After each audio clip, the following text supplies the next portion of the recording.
gain traction for a Texas team under its first-year coach. Yes, the Lone Star State flag is waving on FS1 tonight.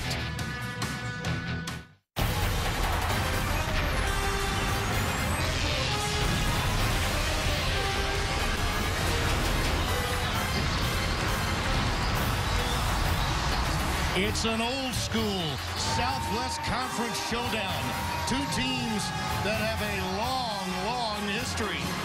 And here on FS1, they reach their crossroads in the 2014 season live from AT&T Jones Stadium in Lubbock, Texas.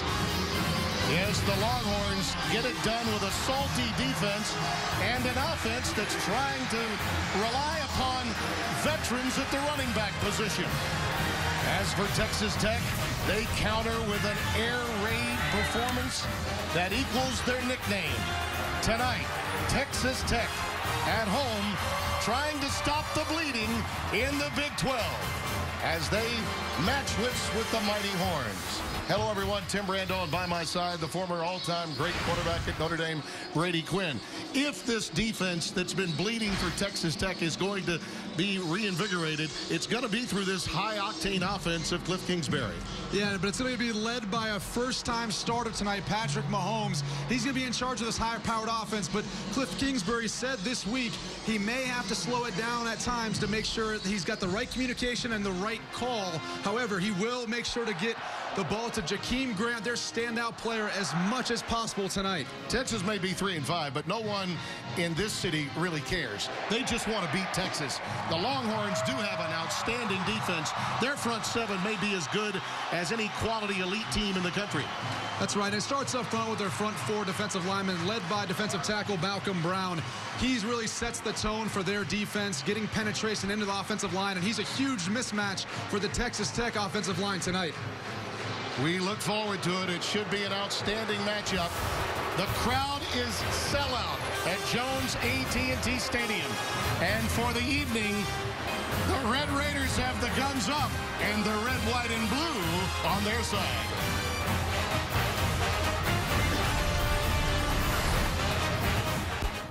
In this picture, y'all. Too many people.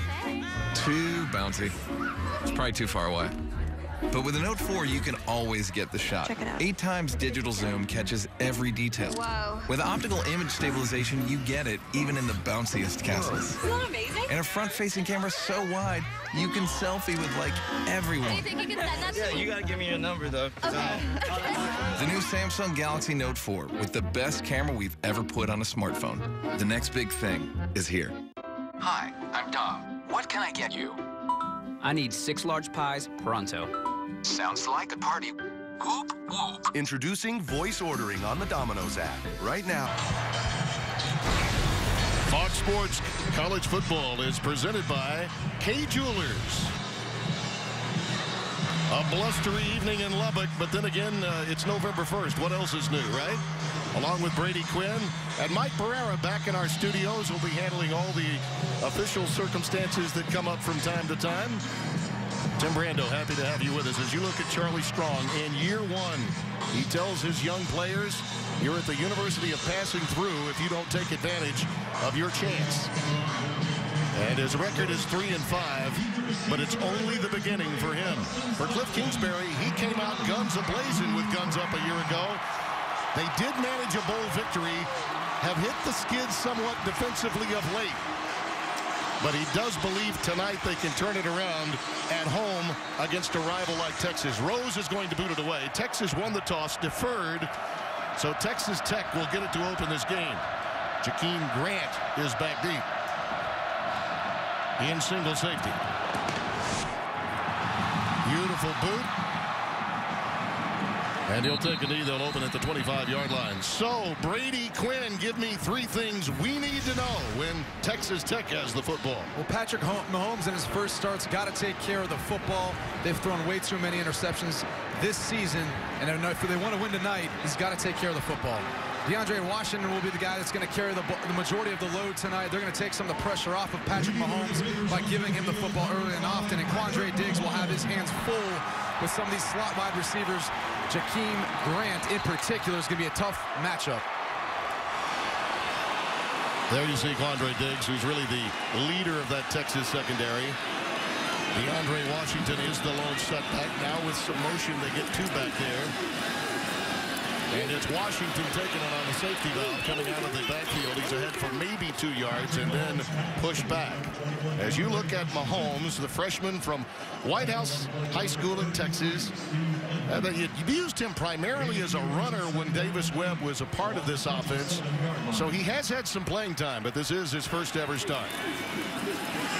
A wide receiver screen, and it's a quick one. And it's to Lauderdale. And he's ahead to about the 33-yard line. Devin Lauderdale, the transfer out of Navarro Junior College, had a big touchdown reception in that game with TCU last week. Cliff Kingsbury obviously wants to get Mahomes into a rhythm, getting some easy completions, putting him in third and short. They'd like to stay in third and short the majority of this game if they can to have success on third down. Clinton White is coming to the backfield now. And the pass is thrown a little behind Jakeem Grant, incomplete. So it's 3 and out for the Red Raiders, and they'll be forced into a punt formation. Well, Jakeem Grant's got to come up with this catch. A first-time starter for Patrick Mahomes. He's going to feel a little bit of jitters, so don't expect him to be as accurate right out the gate. And he's capable of making that catch, so he's got to come up with it. Taylor Semank will punt it away. He's averaging 43.6 per boot. Jackson Shipley, the sure-handed single safety, is back, gathers it in at his 30, and is stopped in his tracks at the 34-yard line by Jakari Dillard. And let's get the 3 things, Brady Quinn, we need to know when Texas has the football. Well, it all starts with John Harris. When he has a big game, Texas tends to win, so they need him to get him the ball early and often. Up front, they've got a huge size advantage on the Texas offensive line versus the smaller Texas Tech defensive line. They'll try to utilize that in the running game. And they've got to do a nice job of protecting Tyrone Swoops versus Robertson, who's their sack leader here at Texas Tech and one of the best in the Big 12. Mike Smith, the first-year defensive coordinator, really loves to bring him on blitzes. We'd like to welcome those of you that saw Baylor blitz past Kansas earlier on FS1. Tim Brando along with Brady Quinn, Mike Pereira back in our studios in Los Angeles. An old Southwest Conference gathering from the past here in the Big 12 as the Longhorns and Red Raiders are getting after it.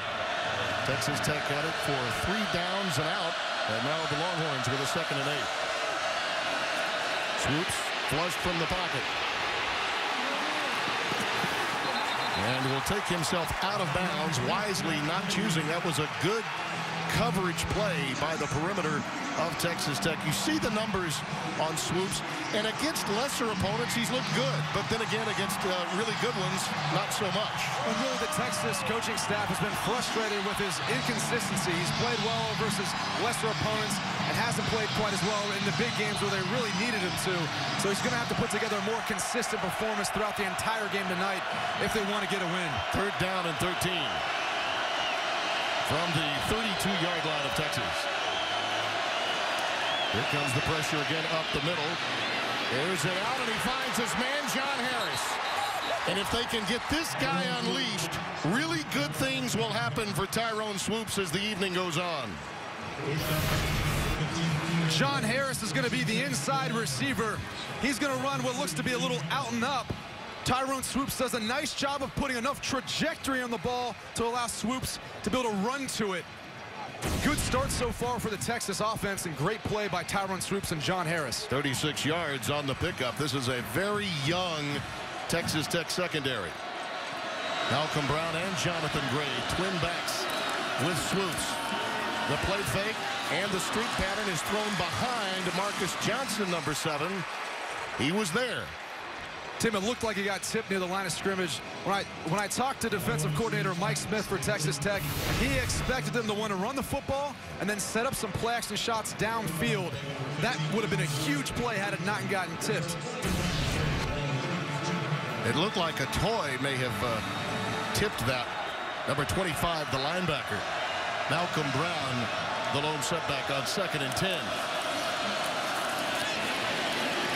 He's inside the 30 to the 29-yard line in the arms of Keenan Ward, young man that's had some concussive symptoms of late.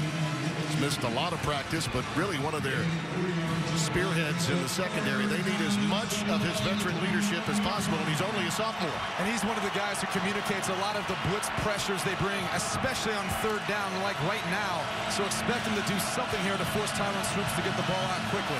3rd and 7 for the Horns.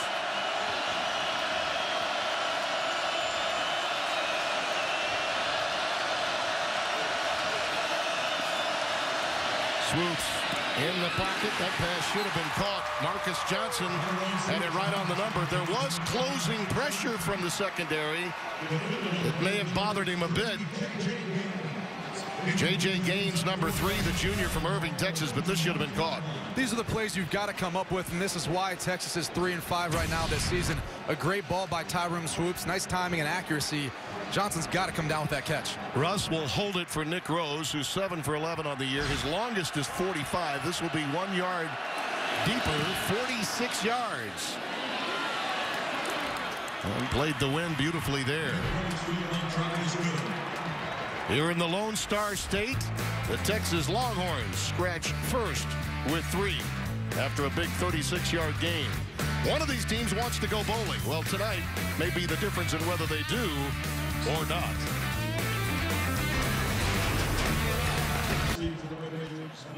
Jones AT&T Stadium the side here in Lubbock, Texas. The Longhorns lead it by 3.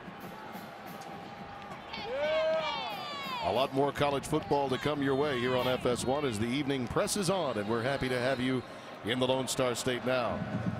Jakeem Grant is back deep, awaiting the Rose boot.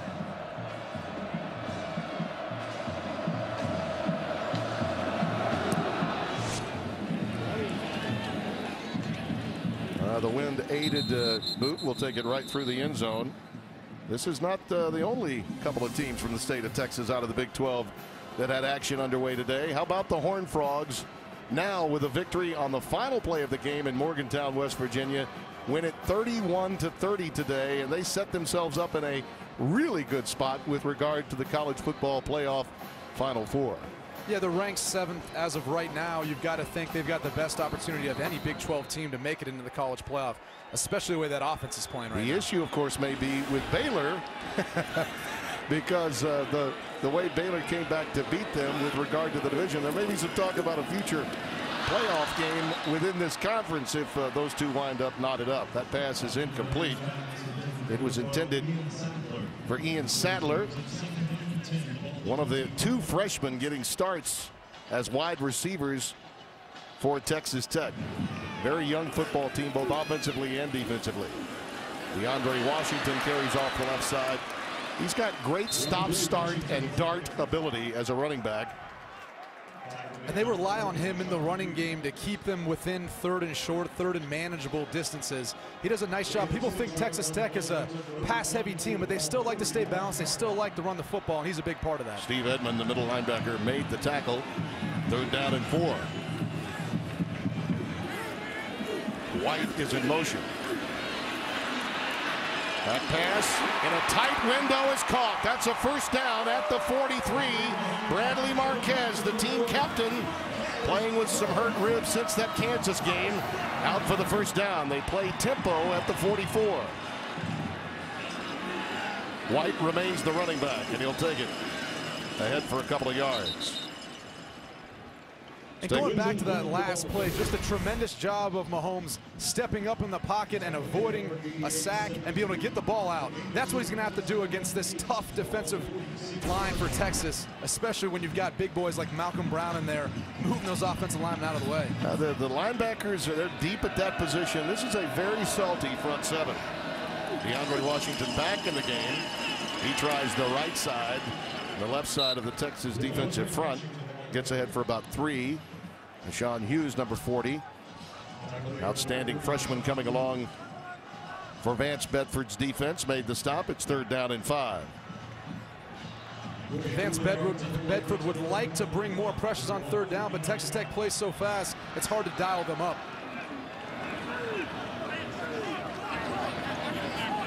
And a 100-play game for them is like a walk in the park, as it is for so many teams in the Big 12 Conference now. Little slip screen out to White. Nothing doing, stopped at midfield.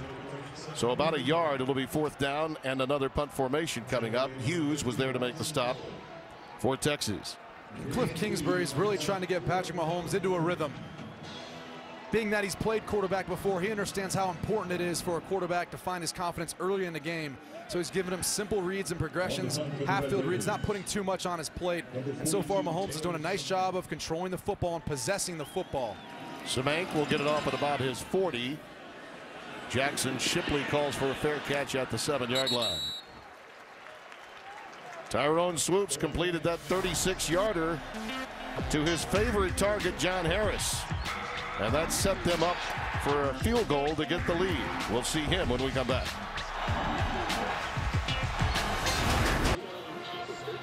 Fox Sports 1 College Football is presented by Kay Jewelers. Longhorns make their way back onto the field, and of course trying to rebound from a very difficult outing against a tough Kansas State team that shut them out for the first time since they were beaten 12-0 in the Red River rivalry against Oklahoma back in 2004. Malcolm Brown and Jonathan Gray are in the backfield with Swoops.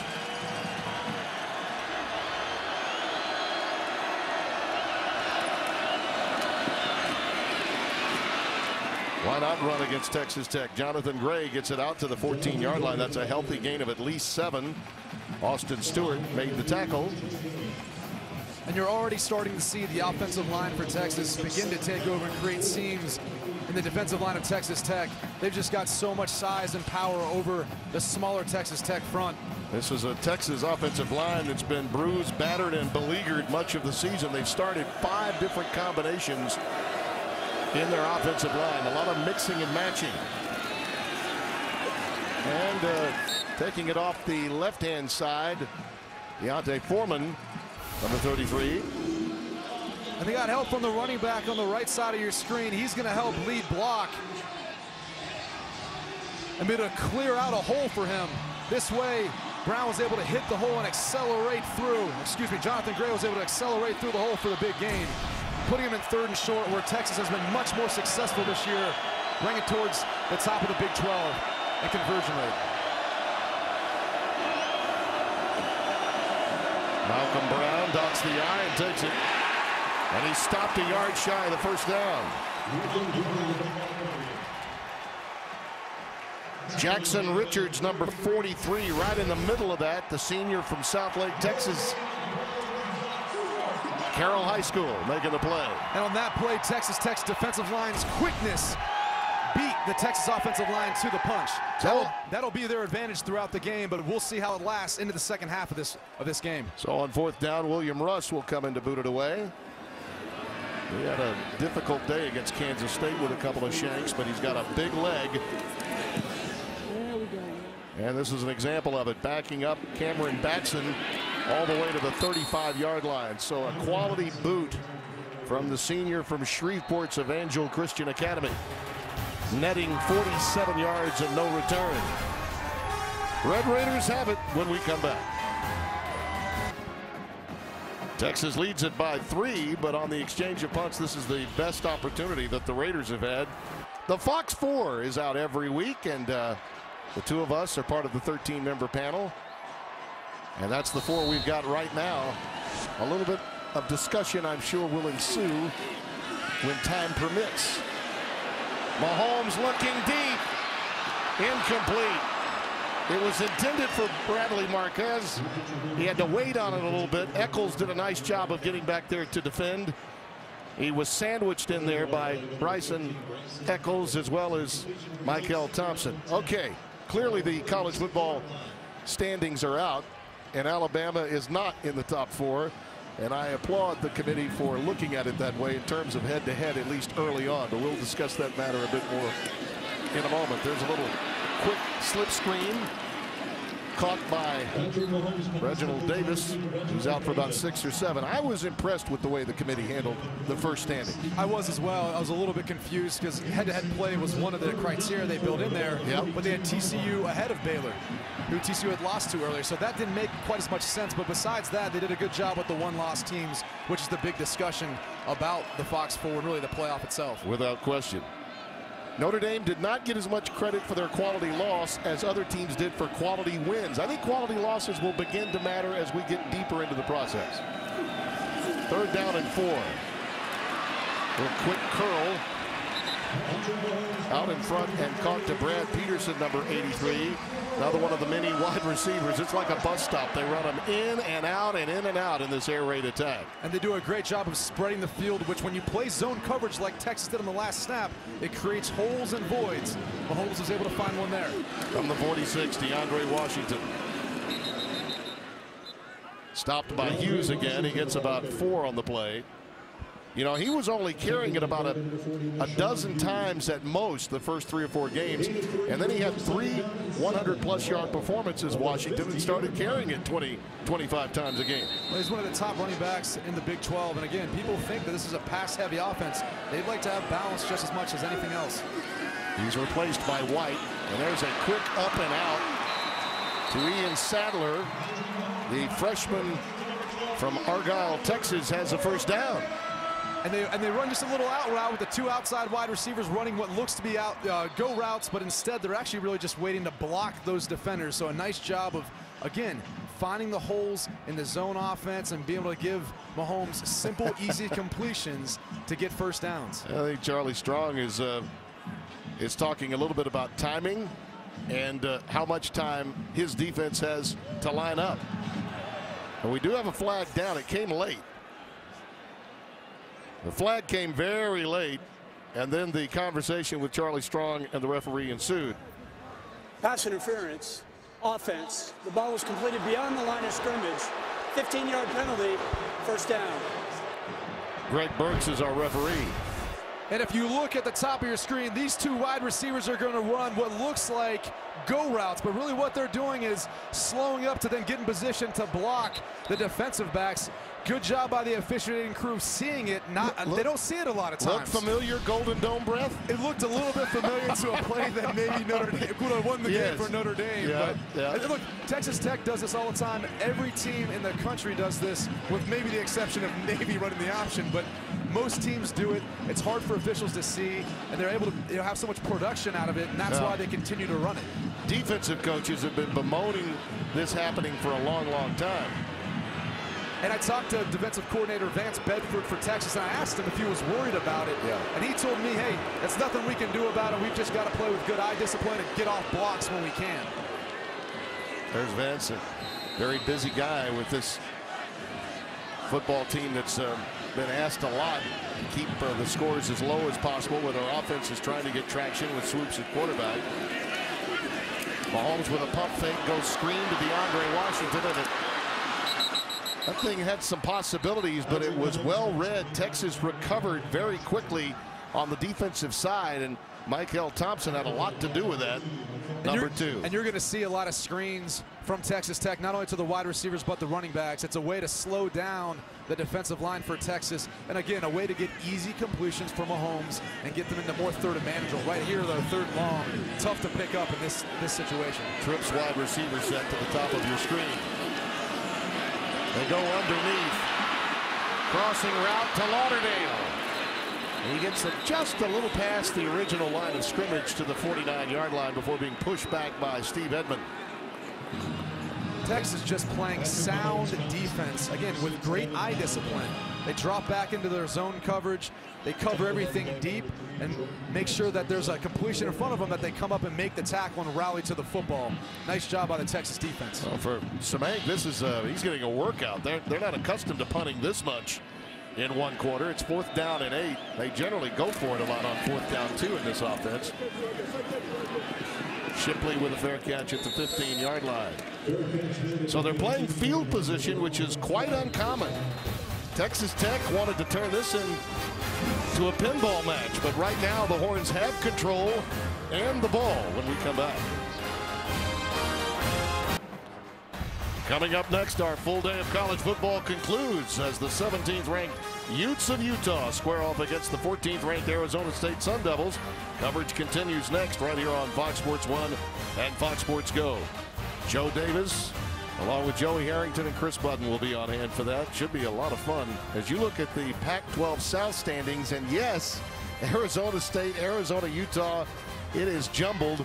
And UCLA, and they're going to play angry tonight, or so says their head coach. They've been a disappointment for Jimmy Mora up until now, but we'll find out.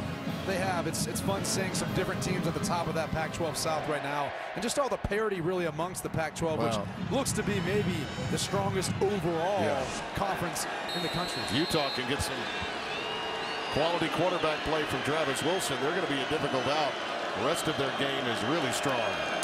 Malcolm Brown is the lone setback. Play fake to him. Swoops is in trouble.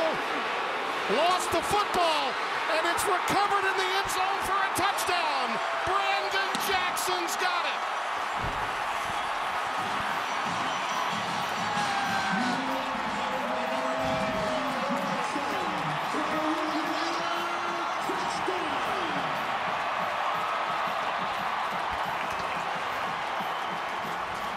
And these are the mistakes that drive you nuts as a head coach with Tyrone Swoops. They're trying to do a play action pass, double move on the outside. It's not there. There's good coverage downfield by Texas Tech. So either run or throw the football away, but don't do this. Don't try to make an extra play. Just take the sack, because something bigger or worse may happen in this case. Jackson Richardson, 43, got him by the ankles. Swoops overreacted, tried to get rid of it in desperation, and Brandon Jackson was right there to scoop it up. And he's got a ton of potential. Defensive coordinator Mike Smith really feels like Jackson will be able to play at the next level someday. And he's always around the football. He seems to make plays like that happen.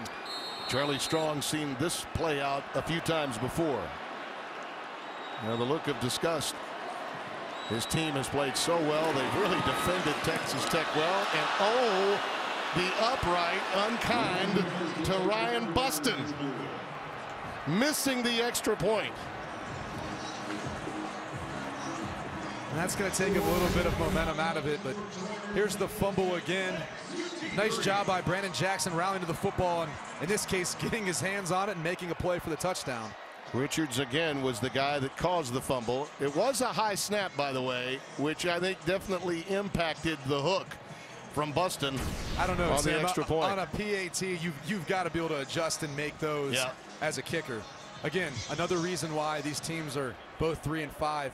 Mistakes like that on the Texas Tech side, missing a PAT, and then in Texas's case, Tyrone Swoops just trying to do too much.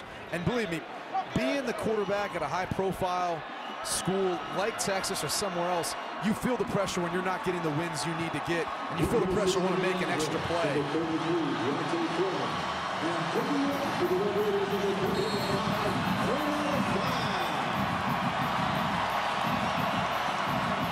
Kramer Fife will boot it away for Texas Tech.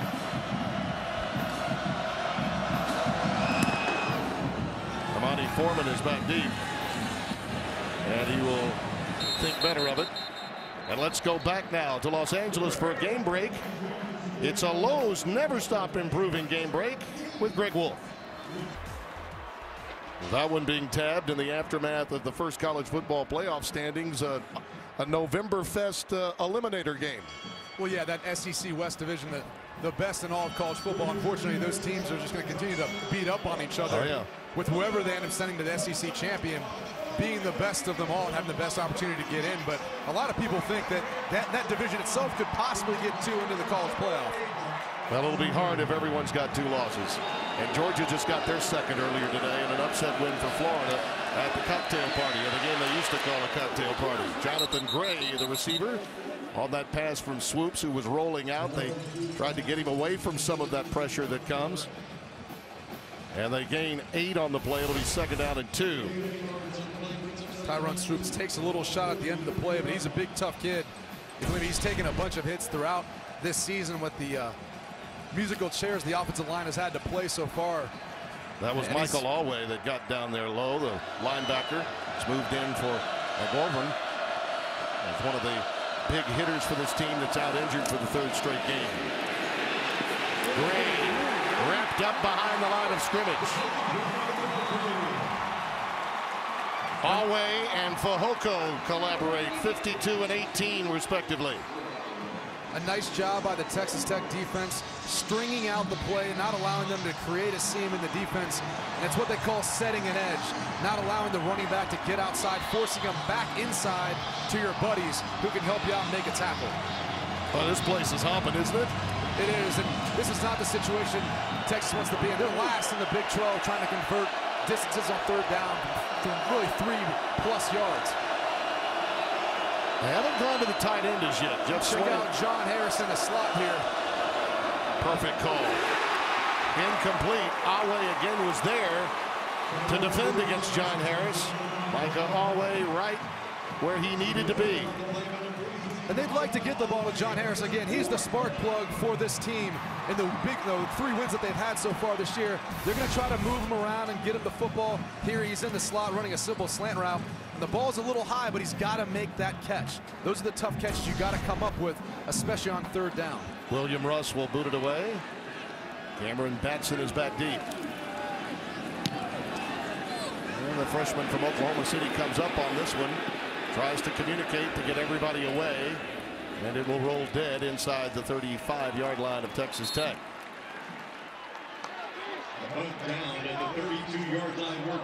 There's Cliff Kingsbury. Well, we spent some time with him this week. I asked him about his circumstances, and he said, you know, hey, we're a young football team. And by the way, it's also a young staff in a lot of ways. But I think that plays in their favor because they're going to do such a good job recruiting. So many of these kids can relate to him. Mike Smith, defensive coordinator, a guy I played against back when he was playing for the Baltimore Ravens. Eric Morris, another young guy, an offensive coordinator we met with and talked for a while. So they've got a ton of young guys that are really energetic and really can relate to a lot of these players. DeAndre Washington forges ahead to the 39. By the way, we were both down on the field before the game, and I chatted with Cliff. But before I did, he made a beeline for the recruits. And tonight there are a ton of recruits here on campus in Lubbock. Jarrett Stidham's the #1 quarterback in the country in the state of Texas right now. Looking long, incomplete. He's going to be a kid they're really excited about because he's probably going to be the type of guy to hit those big plays that they need to be more consistent on. That was intended for Dylan Cantrell, the sophomore from White House, and a young man that Mahomes knows a lot about. A year ahead of him in school in White House, Texas. Duke Thomas was down there providing coverage. And at a quarterback in your first start, you're going to throw to the guys you feel most comfortable with. Clearly, they've got a rapport with one another. Kenny Williams, who had converted to defense, has moved back to running back, is in the game now, number 34. There's a quick slant to Sadler. First down into Texas territory at the 47. Jason Hall, the safety, made the tackle, and they go tempo again. Gain of 12. Fake to Williams. Go with the quick screen. And once again, it's Bradley Marquez. They want to keep him healthy. There's a late flag that comes down as he goes down and out of bounds around the 34-yard line. Pick up a 14.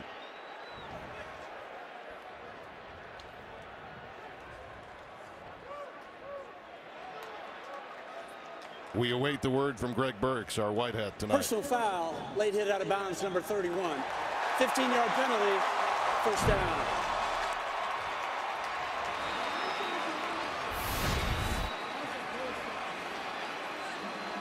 These are tough calls because it's such a close play to the sidelines.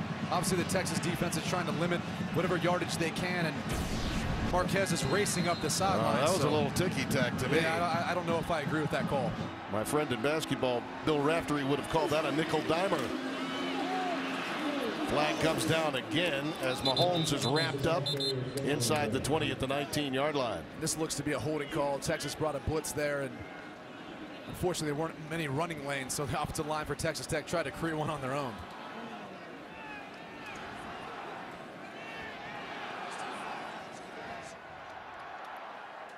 Raven Clark, maybe the offensive tackle Personal involved. foul, shot block, number 56, number 34 offense. 15-yard penalty, first down. Actually, it was Alfredo Morales, who's next to him, the left guard, that was tagged. And this is a tough scenario for an offensive lineman and a running back. in these scenarios, when you get a blitz late, when the linebackers are creeping up like that, there's not a lot of time for communication. So unfortunately, sometimes there ends up being a high-low block that looks like a chop block, but believe me, it's not intentional. 1st and 25 from the 34 of Texas. Empty backfield, and the slant is incomplete. Again, intended for Sadler. Boy, they're going to this young man who's had a great week of practice, and he, along with Batson, make up the 2 freshman receivers that are getting starting opportunities. And he had a big play last week versus TCU for a touchdown, one of the few bright spots there for Texas Tech, and they really felt like he was ready to make that next step into the starting role. Play fake to Washington. Quick slant to Marquez. He's got it down to the 18-yard line, and another flag comes down. It's getting a little chippy between these two. And that could be redundant. I like it, though. That's what you want in these sort of in-state rivalry games. Personal foul, face mask. Number 33, defense. Penalty will be half the distance to the goal.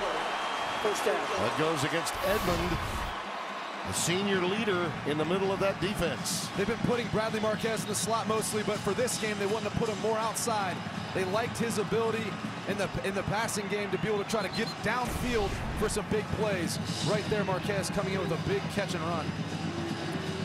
Texas Tech scored a touchdown, the recipient of a poor decision on the part of Tyrone Swoops. Picked up by Brandon Jackson. They missed the extra point, and now a very methodical drive. With first-time starter Patrick Mahomes at quarterback. Kenny Williams is in the backfield, and he's got it. Trying to stretch play, and it's hard to run wide on this Texas defense. Big Hassan Ridgeway, who's been such a surprise for them from Mansfield, Texas. Only a sophomore, but boy, is he big. He is big, and you know, it's tough for Texas Tech this entire season for them to be able to get a lot of production in the red zone with touchdowns. They've been down there a decent amount, but they've come away with field goals about a third of the time. They'd like to score more touchdowns instead of only coming away with 3. And protecting the football has been a problem. They go on the fade. Is it caught? Incomplete. Well defended by Jason Hall, intended for Dylan Cantrell.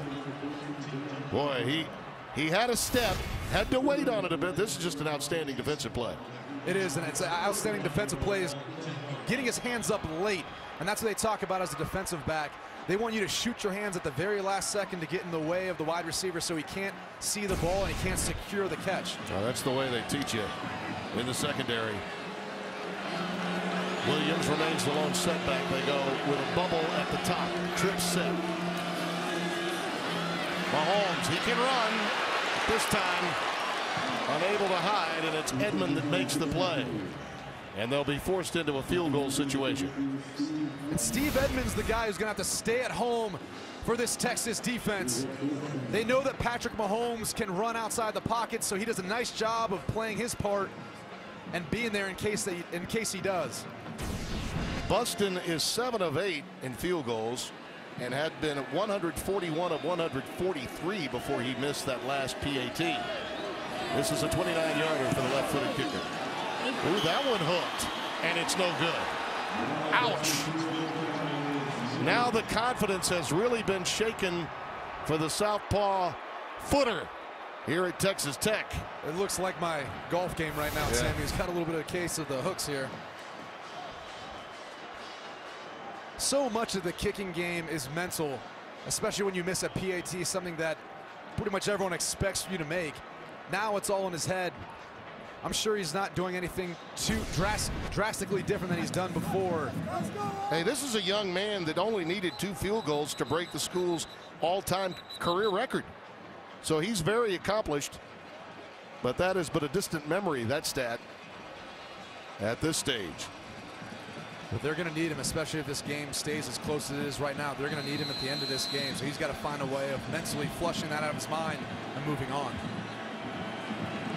Malcolm Brown is the lone setback as Texas takes over at their 20. He's ahead for 3. Stopped by Pete Robertson, the junior from Longview, Texas. Pete Robertson's been so effective so far for this Texas Tech defense. He knew it was Halloween weekend, right? he did. Came face paint and all already. Here he comes. Back at the 10. Robertson again. Face paint and all. He's got tremendous instincts and a lot of explosion off the line. Again, a nice job of being able to secure the tackle. That's why he leads this team in sacks right now. As the old wrestler Dusty Rhodes said, tonight we're taking care of business in the Big 12.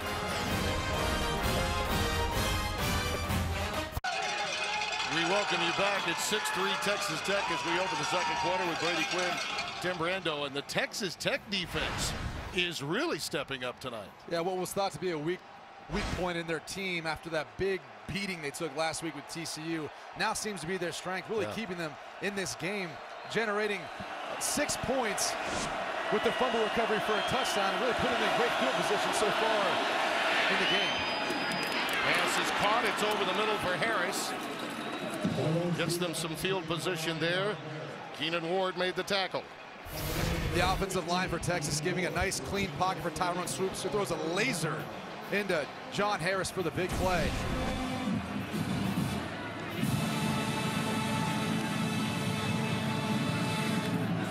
Malcolm Brown is the lone setback. And he'll take it. A huge hole for Brown. Trying to cut to the outside, and he popped it to the 41-yard line. Nigel Bethel, the freshman from Miami's Booker T. Washington, made the saving tackle. And this play is made possible by the tight end, setting a nice lead block. And there goes Malcolm Brown into the secondary. He's tough to bring down, too, once he gets going. To the 41-yard line of Texas Tech.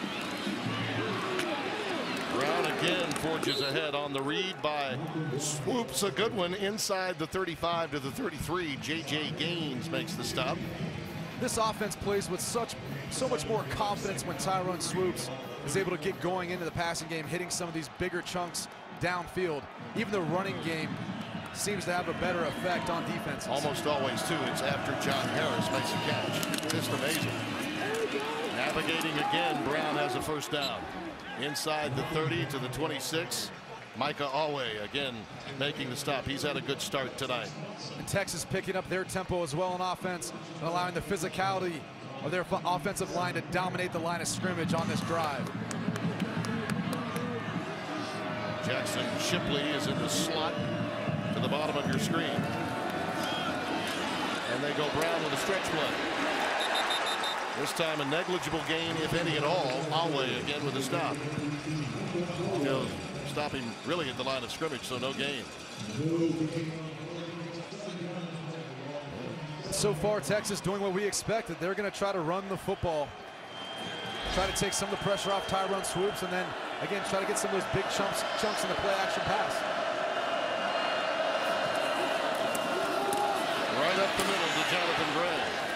And the extra effort nets him about 6 yards. Alway again with the stop. Nice play call by offensive coordinator Sean Watson. The defense is typically going to play soft in a second and long scenario. Calling a draw, is able to dig at the heart of the defense, not being able to load the box with defenders. Now they're again more third and manageable, but expect Texas Tech to bring pressure. 3rd and 3, we'll call it. Out of the shotgun. Swoops. Pass is incomplete. It floated a bit on him. Harris was there, had a step on Bethel. Pass was thrown just a little behind him, but pressure had something to do with it. As you look at the Texas Tech defense all up at the line of scrimmage, bringing one more than Texas can handle in protection. Swoops tries to hang in there and delivers a decent football. John Harris able to get a hand on it, but unfortunately, you got to make tough catches when you bring all-out blitzes like that. You're not going to be able to set in the pocket and make a clean, accurate throw the majority of the time. Nick Rose with a 37-yard attempt. He pulled his. Yikes. Kickers are having the Yanks tonight. So Texas Tech staves off a challenge from the Horns. Who knew only 9 points would have been scored by now?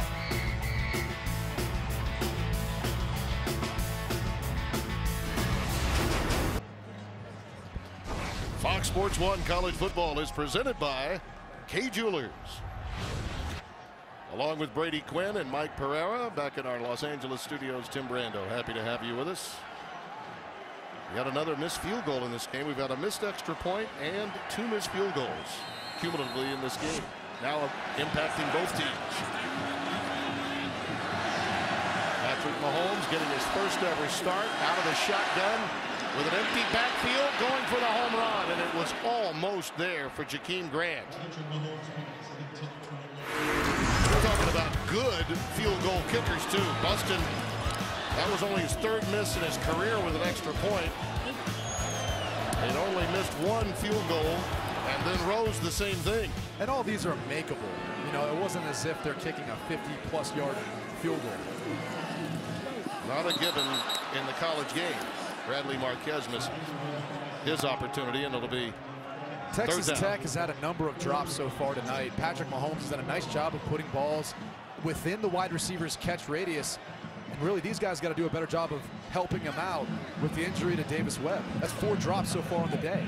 Yeah, the numbers on Mahomes, it could be a lot better. You're right, Brady. 3rd down and 10. And we've got a pre-snap flag.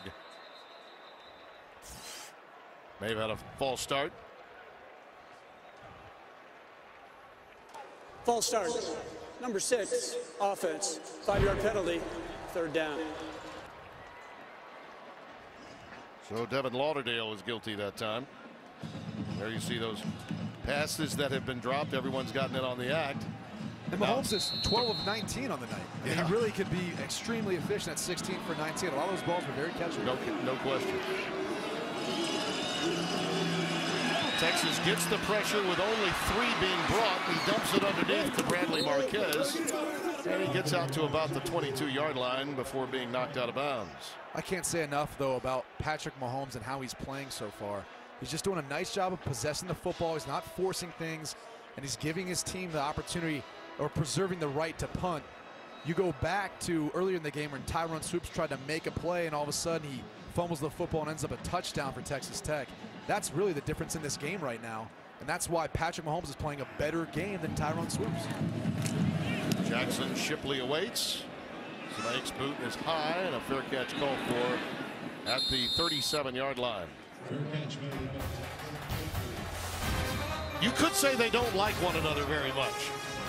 You would be right if you did. One of them hopes to be in position to get to a bowl game by night's end.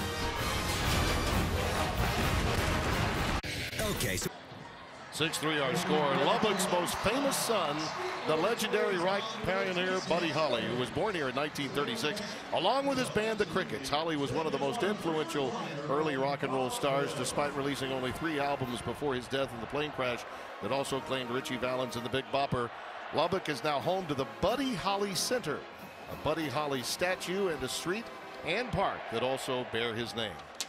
All of My Love and Peggy Sue, my goodness, what great songs they still are. Rock and roll lore.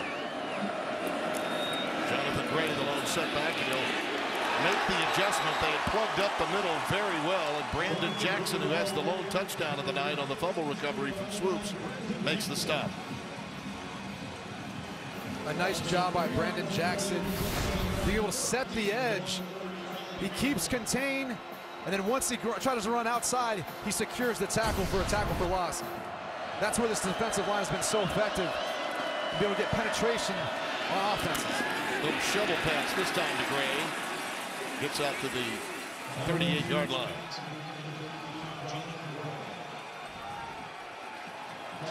In 3rd and long scenarios, typically Texas Tech likes to bring some pressure. They're going to want to force Swoops into making a bad decision and trying to disguise and confuse him with their coverage.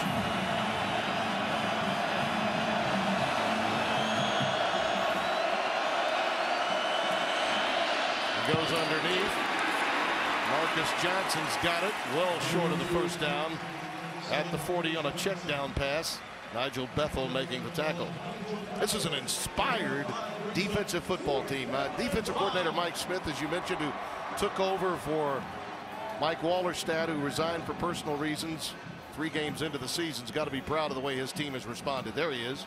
Especially after rebounding off of last week's loss to TCU. A lot of people thought TCU was running the scoreboard, trying to create some style points in order to get within that top 4 playoff for later on this year.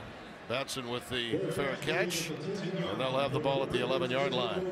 Things could be better for Patrick Mahomes. Unfortunately, some of his receivers have had a case of the hands of stone, unable to reel him in. Ian Sadler in his first start as well as wide receiver for Texas Tech. Dropped a couple of them, but again, Bradley Marquez, one of their go-to guys. You just don't expect that coming from him, although again, he's playing in a different spot tonight, playing more on the outside as opposed to playing the slot like he normally does. See what the Red Raiders will do again with poor field position as they open from the 11-yard line, and it's DeAndre Washington. Head to about the 12-yard line, stopped by Steve Edmond.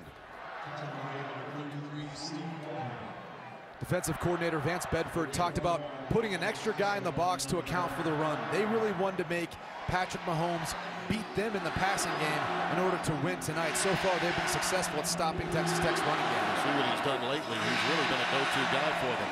On the quick curl, Sadler's got it, and he's out ahead for yards after the catch, netting a first down at the 25-yard line. Bryson Eccles the tackle. You can't say enough about Patrick Mahomes and just his calm poise in the pocket right now, seeing the field very well and just methodically working them down the field right now. Yeah, you don't always think about running backs chewing up yardage in the history of Texas Tech football, but there have been more than maybe you recall. DeAndre Washington doing it on some of those numbers. This time on the read, Mahomes is hit, loses the football. He got hammered, and Texas has the football at the 25-yard line, and he is very slow to get up. It's Shiro Davis, number 1, with a recovery. And now the concern is for the health of Patrick Mahomes. The hit from Quandre Diggs forcing the fumble, and it was a big league hit. And Texas Tech is going to be in a world of trouble. Patrick Mahomes was coming in, and he was obviously untested, had only thrown 12 passes in his career. And now you're talking about coming with a guy who probably hasn't gotten many reps at all during practice, let alone this entire season. The quarterback position is such an intricate part of the Texas Tech offense. Here's the hit. Diggs really buried him, and it's a good hit. Nothing wrong with it. It's a clean hit. And really, the fault should go on Jakeem Grant. It looked to be his guy that he should be blocking in the running game.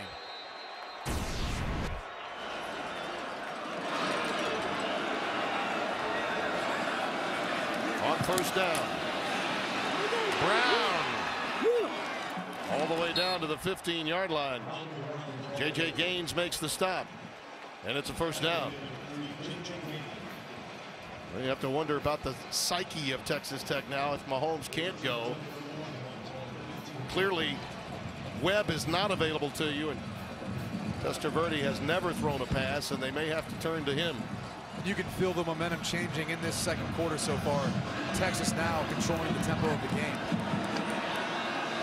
Now that hit by Diggs will be remembered if it turns the momentum of this game around. Jackson Shipley on the receiving end, and it's taken out of bounds just shy of the 10-yard line by J.J. Gaines. A nice job blocking by John Harris on the outside there, giving Jackson Shipley an opportunity to pick up 5 yards on an easy completion. That's Davis Webb. You can see chatting with Testaverde on crutches tonight. The ankle has been a problem. We thought he would be a game time decision. He couldn't even dress tonight. It was going to be Mahomes' ball really from the start of the week on. He got just about all of the reps. And you see the interceptions for him. He had a problem with ball security too, not just with interceptions, but also fumbles. Yeah, I really think it games. really comes down to decision making. Texas takes the timeout. There's the hit from Diggs, and it may be what turns this game. We shall see.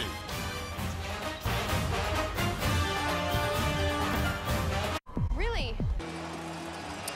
Texas Tech leads by 3.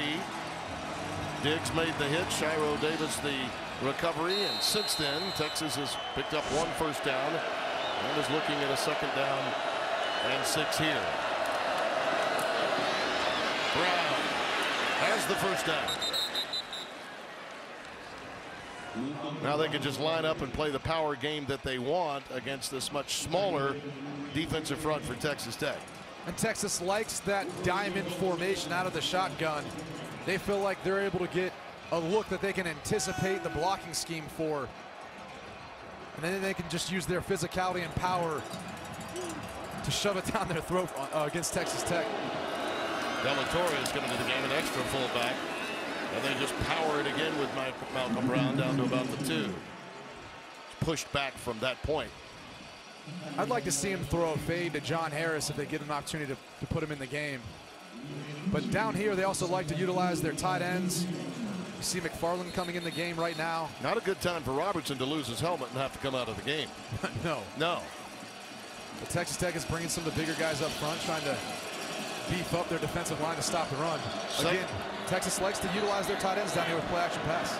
Look at that.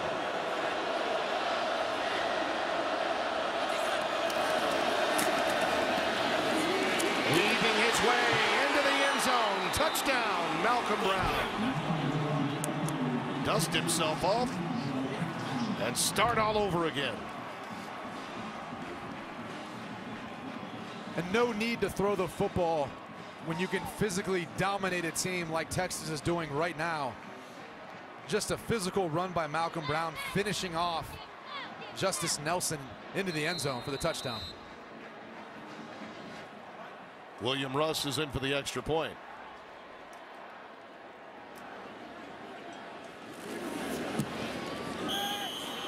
In many ways, Texas has just gotten off the schneid. And going back to the touchdown, the right tackle, Darius James, does a nice job of creating a seam in the Texas Tech defense. Or excuse me, that's Cameron Hughes. But he does just enough to allow a seam for Malcolm Brown. And Malcolm Brown finishes it off. You know, these running backs for Texas are so physical. They're not quite the type of backs that try to stick it and get outside and beat you with speed. But they do a nice job of getting north and south and protecting the football. Don't worry, it was James that had to move into guard because of an injury to Perkins, which forced Hughes, the sophomore, to get his first start against Iowa State, and he did a nice job there, you're right, on that seal. That is the first touchdown in over 85 minutes of football for the Longhorns after the 23-0 shutout loss to Kansas State. And Brown now piling up the numbers, 71 yards for the moment. Jakeem Grant is back deep. Mahomes was not silly on that turnover a few moments ago, and we're anticipating Vincent Testaverde being called upon for the first time to play the quarterback position. Young man from Jesuit out of Tampa, Florida. Son of the Heisman Trophy winner Vinny Testaverde. So he has pedigree on his side. He does, but he didn't even play organized football until his junior year of high school. Led his high school team to a district championship. So made it to the semifinals his junior year of the state. He's got the pedigree. Yes, he does. Unfortunately, I don't know if he's had the reps to help him out in this system. I know his wheels are better than Vinny. He played a long time. Not even on scholarship. A walk-on player now in the game. And he throws it out for Washington, and DeAndre has a first down and more.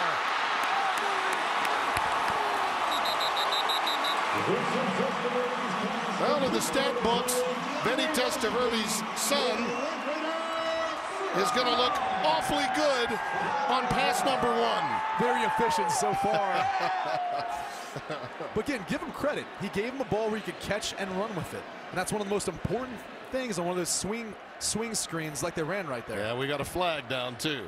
After the play, unsportsmanlike, number 75, Texas Tech.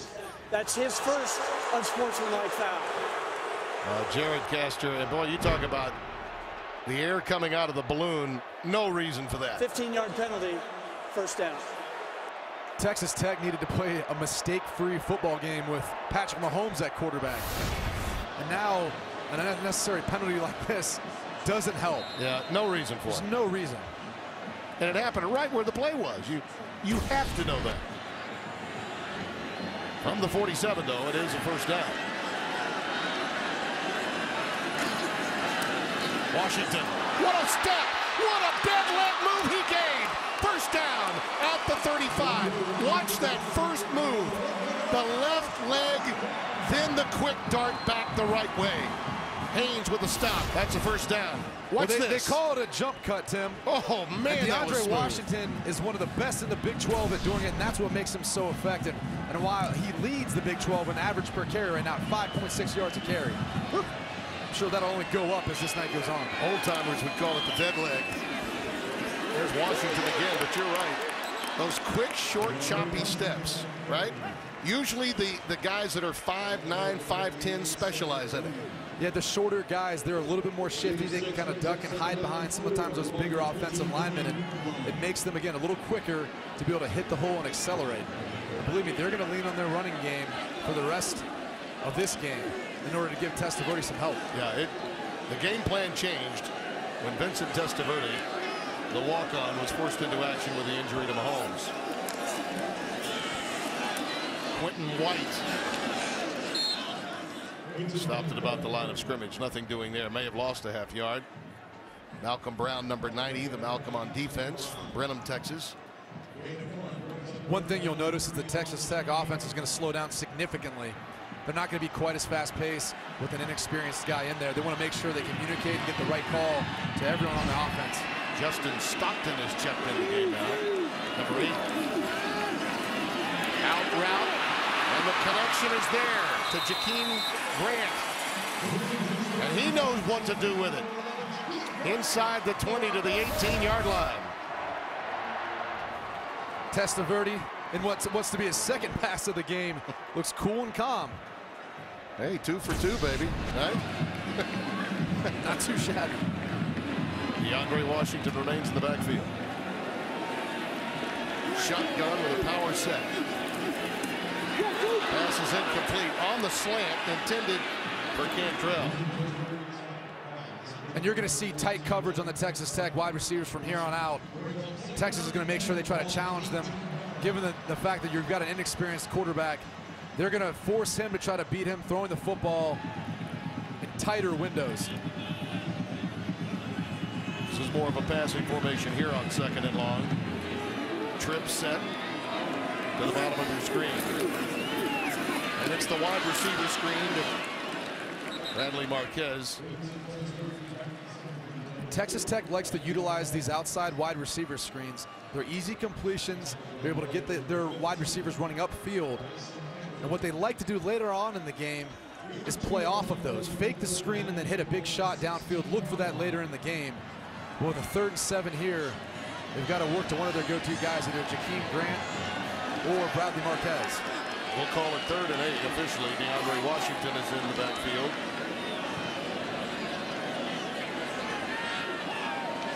Along with Justin Stockton. They're going to take a timeout, it looks like. Going to have to. You got to be happy, though, with what you've seen from this young man, the son of Mitzi and Vinny Testaverde, and a walk-on here at Tech.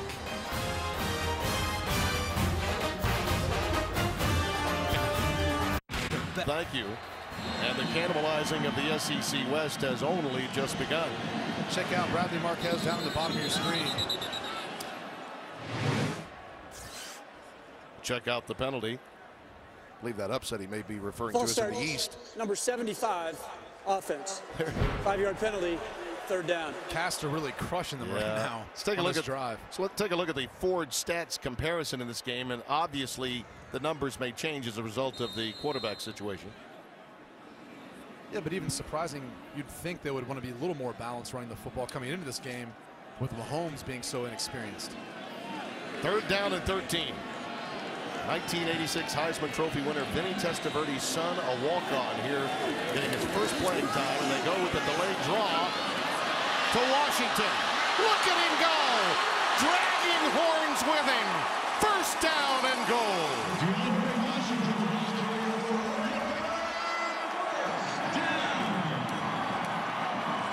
That's just incredible effort by DeAndre Washington. You see his shifty ability, him able to get in and out of cuts, but then at the end, that's just all heart. You can't coach that. That's Barry Sanders light. That's what that is. First and goal.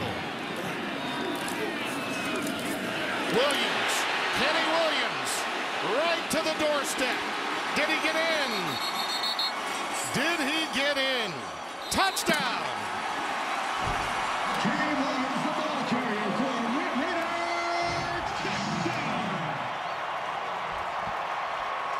The most impressive thing about that touchdown was the guy who got them there, DeAndre Washington, is going to be the guy who cuts the defensive line, the edge of the defensive line to create a seam for Kenny Williams.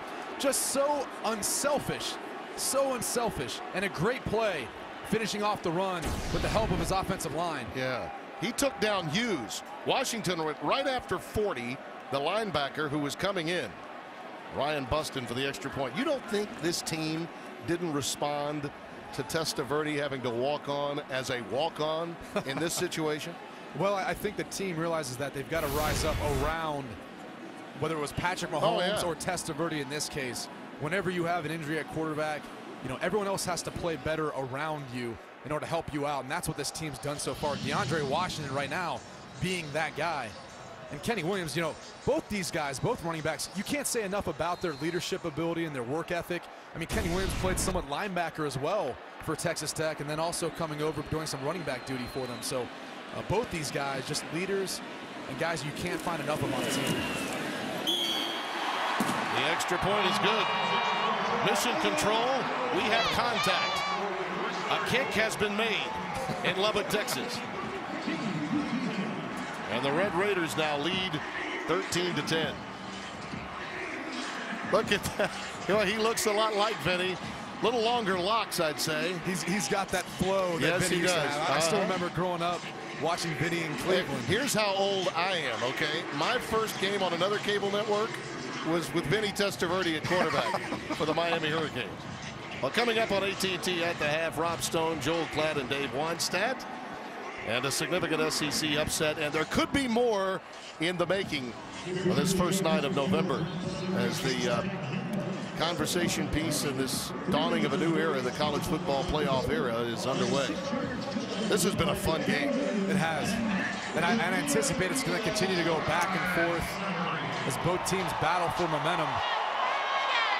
I'll be curious to see as Testaverde continues in this game if he's able to play this similar style to Patrick Mahomes in the beginning, taking care of the football, since that's been one of the Achilles heels of this Texas Tech offense. Kramer Fife will boot it away. Monty Foreman, 83, is back deep. High and short, Foreman will gather it at the 4. Wrapped up at the 14-yard line. Let's get a quick game break. Back to Los Angeles we go, and Greg Wolf. All right, thanks. Another Big 12 battle going on in Manhattan, Kansas, after Oklahoma State scored on the opening drive of the game. Ensuing kickoff, number 9 K-State responds immediately. Morgan Burns, 86 yards. K-State has added another touchdown since. They lead the Cowboys 14-7 after 1. Tim, Brady, back to you. I talked to Bill Snyder this week, and I asked him about the standings, and he said, well, Tim, I know it's new, and I know it's something you guys have to talk about, but guess what? I said, I know, Coach, but I had to ask. He could care less right now. Defensive coordinator Mike Smith looks on for Texas Tech. Jonathan Gray is the lone setback. Swoops a little deep. Shake and go to Harris. Harris has got it. He could take it, and he's hauled down at the 15-yard line. Nigel Bethel was beaten on the play, and John Harris again, the difference maker. John Harris all the way on the bottom of your screen. They're going to fake the little quick wide receiver screen and be able to hit him downfield. They took one out of the Texas Tech playbook there, something you see a lot throughout the season for Texas Tech, but now Texas utilizing it against Texas Tech's defense for the big play. 68 yards the connection. And now from the 17 of the Red Raiders, the Horns with a first down. Right up the middle, Gray, Jonathan Gray, touchdown.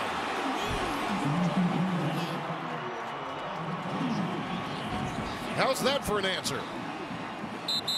You talk about a nifty little move there. Jonathan Gray, too. And we've got a nice injured little move at the end of the run to get in the end zone. Got an injured Longhorn. I think it's Jeff Swaim, the tight end, 82. That's a big loss for them. It is. Especially in the running game. He does a nice job of being able to allow the running backs to get outside and creating running lanes for this Texas offense. He's one of they use several tight ends, McFarland, Beck, even one other, but Swaim is the more comprehensive. You're right, Brady, the guy that probably catches the ball as well and blocks as well as he catches it. So it would be a significant loss. They actually had him in an H-back position on this play. Yeah, they put him at fullback sometimes. They're in the backfield. Look at that jump cut. Woo. Just leave J.J. Gaines in the dust as he walks off into the end zone. Rose will try for the extra point.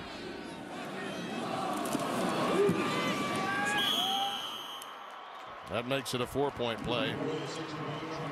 But you're right. That moment, that hitch was big for Swoops. You have John Harris at the bottom of your screen. They're going to fake a little wide receiver screen, and it's going to suck up the defense and allow John Harris to get a step on the Texas Tech secondary. Tyrone Swoops does a great job of putting a ball with air and allowing John Harris to run to it. And look at the offensive line for Texas, providing all day. Yeah. And again, give credit to Sean Watson, the offensive coordinator, because when you build in these wide receiver screens, it slows up that pass rush, because now they're trying to react to what they think is a screen. Oh no, now it's a deep ball down the middle of the field. So it creates a lot of confusion, and it makes that defensive line have to think and slows down their rush. You touched on it earlier, the initial reaction to the loss of Mahomes and how the team was energized. Now that momentum, that enthusiasm and adrenaline has been removed by the Texas answer. Now, how does Testaverde and this Texas Tech team respond the rest of the way? Grant back deep, goes all the way through the end zone. Of course, it was much about DeAndre Washington in that touchdown drive moments ago. Yeah, they start off with the running back swing screen out to the outside, and he does a nice job of breaking tackles. And then, as you had mentioned, his nifty little cuts to get the big gains. Look, I'm just dicing up this Texas defense. I mean, like Julian Fries. And then the block. Oh, man. It's unreal. I love watching this kid. He is so unselfish, and he just does everything right. It was incredible. And I don't use the Barry Sanders name that often, but those runs were remindful to me of Barry. Yeah. As a collegian, particularly when he was playing for Pat Jones at Oklahoma State. 1st and 10 with the ball at the 25. Little fake reverse. Shallow cross to Kenny Williams ahead to the 29-yard line. A lot of deception on the last play. Faking the run, faking the reverse, then throwing a screen. Again, they're trying to build the confidence of another young quarterback who doesn't have much experience. So you're going to see a lot of screens, a lot of short throws to help build his confidence throughout this game, so he can make those bigger completions later on, and especially on 3rd down. 2nd and 6. Washington corralled at the 32-yard line. And that's going to happen as well. Sometimes you get a new guy out there, he might just turn the wrong way to hand the football off. But DeAndre Washington is there to, take over and handle it and adjust in the middle of the play. He went to the sure-handed guy, that's for sure. Just wrong side. Right. Cedric Reed was in there, along with Jordan Hicks, who's been such a big-time performer at that linebacker position all season long for Texas. Quentin White now is the setback with Testaverde on 3rd down and 3. Check up here in the slot. You got Jakeem Grant maxed up. He's the guy they like to go to, but they haven't given him much action so far in this game. Yeah, and Cliff did not like what he saw. Texas Tech. Quickly got a timeout. Well, the UFC returns to Fox Sports 1 with an Kingsbury. You had a nice conversation with him. He's a contemporary of yours, only 5 years older than you, Brady, and he probably became a head coach at maybe 4 or 5 years ahead of the curve that he had in mind. He did, didn't he? But rightfully so. I think he's got the intelligence and he's got the vision to be able to run a program, especially here at Texas Tech, given the style of offense they play. 5 for 10 on those conversions. They need one here on 3rd and 3 with $1:37 remaining in the half. Pressure coming. Slant is incomplete. It was intended for Grant. Quandre Diggs was right there as they really crowded the wide receivers, as you suggested. Again, that's the matchup they want to work in the slot is Jakeem Grant. He's been big for them all year. But look, Quandre Diggs and the rest of the Texas secondary is going to crowd those routes, and they're going to force Testaverde to beat them deep down the field, and they're going to try to smother everything they can underneath. The 5th punt this half for Cement, and they just don't do that in Texas Tech. Game settled down into more of a field position game in the first quarter. Fair catch called for by Shipley at the 30-yard line. A very important series coming up for the Texas Tech defense, given their circumstances offensively. And a reminder, lots coming up at halftime. Baylor bounce back, the TCU escape in Morgantown, and who knew in the border rivalry that is Georgia and Florida that the Eastern Division of the SEC would become muddled. They'll have all the details of that. Dave Wannstedt, Joel Klatt, and Rob Stone all coming up in Los Angeles at halftime. And I know you were really high on Georgia, and so was I, with their opportunity to win out the SEC East. It finally caught up to them that they didn't have Gurley. Yeah, and unfortunately Mason, their quarterback, just doesn't have quite the firepower I think you need to be one of the top teams in this country, at least not yet. May have saved Will Muschamp's job today. May well have saved the head coach in Florida his job, who was, of course, the former defensive coordinator in Texas under Mack Brown. Many thought he would be the next football coach in Texas rather than Charlie Strong.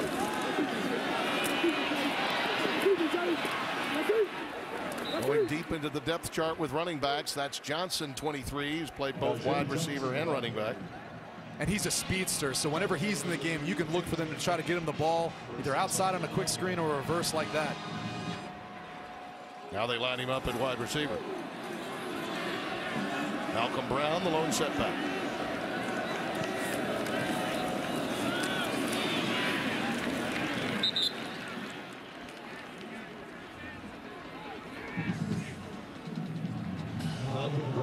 Brown gets ahead for 2. Fehoko and Gaines made the tackle. A little surprised they're not in more of a hurry. Yeah, I know they have 2 timeouts, but they're not running your more conventional 2-minute offense here. Well, it's easy to say with a walk-on quarterbacking the other team that this is an experienced-handed quarterback, but the truth is it's not. Swoops has already shown his inexperience tonight with that fumble at the goal line, turned into a Texas Tech touchdown. He did manage to get out of bounds a yard shy of the first down, stop the clock with 26 seconds left. Well, you'd like to think that they could, with 2 timeouts and 26 seconds, that they could get within field goal range if they get a first down here. Although the way the kicking game has been for both teams, that's probably a little shaky at this moment.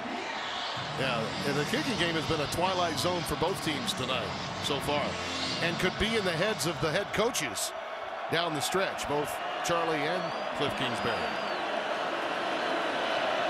They need a yard for the first down. Slant for Shipley, incomplete. Well defended by J.J. Gaines, who's getting a workout tonight, number 3, and it's 4th down. And again, defensive coordinator Mike Smith for Texas Tech continues to bring these all-out pressures and is forcing Tyrone Swoops to try to beat them in the passing game. In that case, again, the throw is just a little bit off out of the reach of Jackson Shipley, and now they're going to have to try to go for it here on 4th and 1. Maybe the thought process here is, too, you're not as threatened with Testaverde in the game for Texas Tech if you don't get it.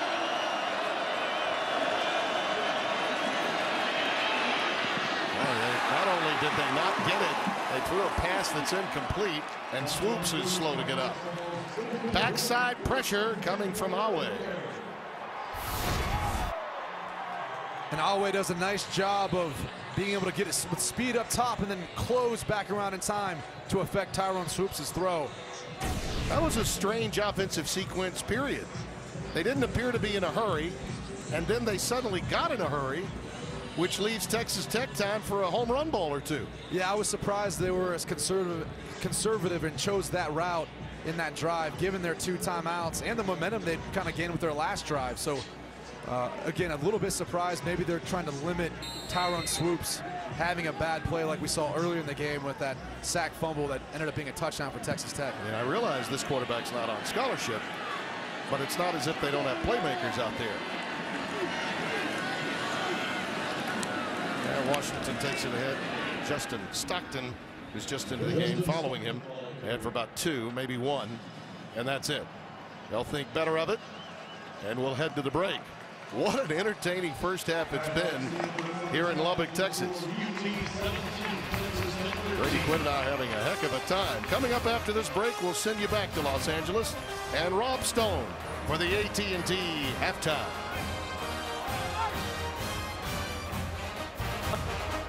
Who do the experts? We love things in threes, and here are 3 things you need to know about what we've seen here in Lubbock. Brandon Jackson with a takeaway off a hit from Jackson Richards to give Texas Tech a lead. But then Mahomes was knocked out on a Quadre Diggs dig. And that forced a walk-on Testaverde into quarterback. And John Harris went long to help lead Texas into position. And the Horns take the lead prior to the intermission, 17-13, as we welcome you back to Jones AT&T Stadium here in Lubbock, Texas, with the quarterback of some note, Brady Quinn, Tim Brando. And from that point on, really, after Harris, it was the Texas run game that took control of the game, wasn't it? Yeah, in the first quarter of the game, Texas was -3 rushing the football. In the second quarter, they had 105 yards. Really what we're seeing is the offensive line for Texas are beginning to dominate the smaller Texas Tech defensive line. And Malcolm Brown and Jonathan Gray have had a field day with the Texas Tech secondary with their jump cuts and juke moves, being able to extend their plays. I was asked here in the booth just a few short moments ago when I went away about the Diggs hit. There had been some conversation about whether that should have been perhaps a target. That was a clean hit. There was absolutely no doubt in my mind. He led with his shoulders and clear. That was just a big-time hit, a football play that was made. Unfortunate, obviously, for Texas Tech, but a clean hit. Yeah, it was a big hit because Patrick Mahomes didn't see it coming. And that's where a lot of people see some of these hits and they think to themselves that, oh, it was targeting or it was a legal hit of sorts, but not in that case. And that was one of the things Cliff Kingsbury talked about, not wanting to utilize Patrick Mahomes in the running game quite as much because he didn't have much depth behind him. True. So it was a little bit surprising to see that play, come into play and affect this game in such a major way. Yeah. Can you imagine, though, if this holds up, it could be another Jerry Neuheisel moment for Texas to endure. As you look at the first half stats, our Geico first half stats, and, the turnover story is even. First downs, the edge is to Texas Tech. Overall, though, you look at the rushing yards, that's been the difference in the game to this point. Texas having the better of it there. Yeah, we talked about it. Eventually, the physicality of the Texas offensive line is going to begin to dominate the smaller Texas Tech defensive line.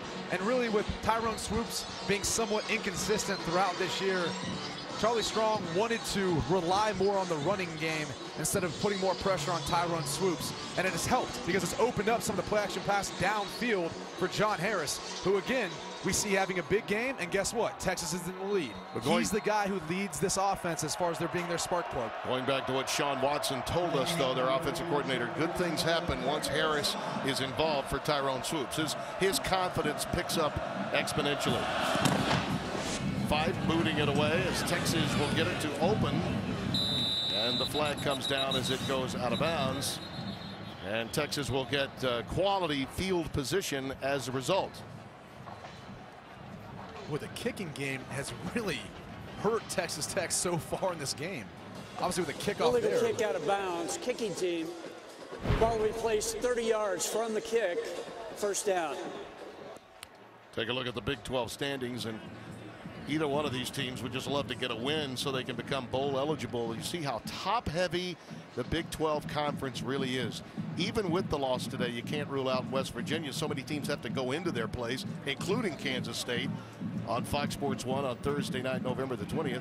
Baylor with the Baylor TCU dilemma could be big, particularly since there's no conference championship game if those two wind up tied for the top spot as it relates to the Final Four of college football. Well, yeah, but that debate's almost already been decided. TCU is already ahead of Baylor. That game's already taken place. So in my mind, what TCU was able to do to Texas Tech last week with those Stour points and 82 points on the board, they already set the precedence that they're ahead of Baylor, and that's where they'd like to keep them. I wonder if that criteria, though, may change the closer we get to the end of the year.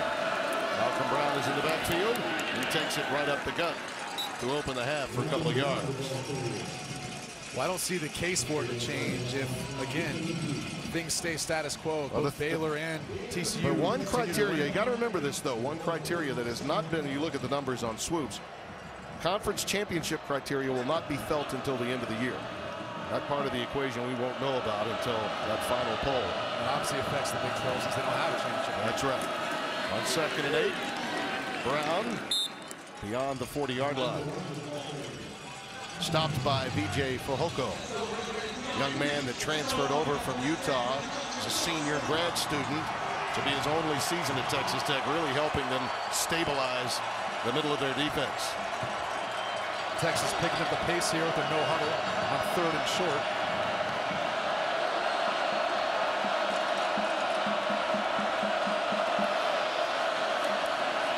Swoops, crossing route to Harris.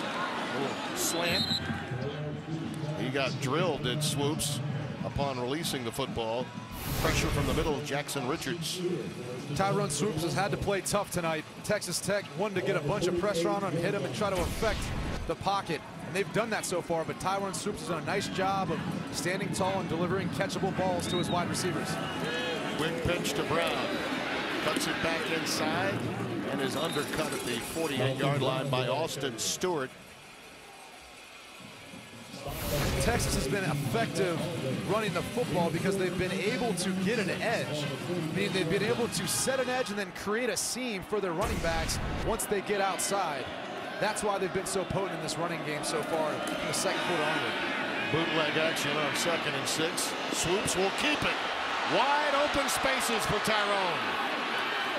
Nice shifting of the ball that time by him as he's ushered out at the 25-yard line. Nigel Bethel made the tackle. And that's one of the things I'd like to see more from Tyrone Swoops. Watching film of him, at times he had running lanes while in the pocket. And instead of taking off and running, he would instead either try to force a throw or sit in there and take a sack. So in this case, he does a nice job of getting downfield, and he's so hard to bring down with his size, weighing 240 pounds. Play action fake. The pass is deep and incomplete. Intended for Harris. That was a timing route. Swoops had it in the air before Harris had a chance to look for it. John Harris at the top of your screen. He's going to run a little slant and go, as they call it, off the play action fake. And unfortunately, he doesn't get his head around quite in time to make the catch. An actual great ball by Tyrone Swoops, giving him an opportunity. The timing was just a little bit off between Swoops and Harris. He gets a breather on 2nd and 10. Shipley is flanked to the bottom of your screen. There they go to Malcolm Brown. Nothing doing. Texas Tech was ready that time. J.J. Gaines coming up from strong safety to make the tackle. You would think, given the situation at quarterback with a walk-on having to go the rest of the way, there's a premium on this Texas Tech defense to get an early stop. Maintain contact against a team that clearly outmans them from this point forward. And the decision will be whether to bring pressure or try to play coverage. And in this case, it looks like they're going to bring pressure. 3rd and 10, here it comes. Swoops got away, and he throws it outside the tackle box. Yes, incomplete. I think we may have a conversation about it, though. It was close. Yeah. He did his best to try to get outside the tackle box to make that a legal throwaway. Yeah. Greg Burks confirmed. Yeah, Greg Burks just made that announcement. He was outside the tackle box, but he was very close. Fans looking at the replay again on the huge scoreboard, video board that they have here. Nick Rose will now try a 42-yarder. Missed a 37-yarder, made a 46 his career long, season long this season as well. And you see the field goal that makes it now a touchdown game. Was he thinking back shoulder? Well, if so, Harris wasn't. But they do get 3 and lead by 7.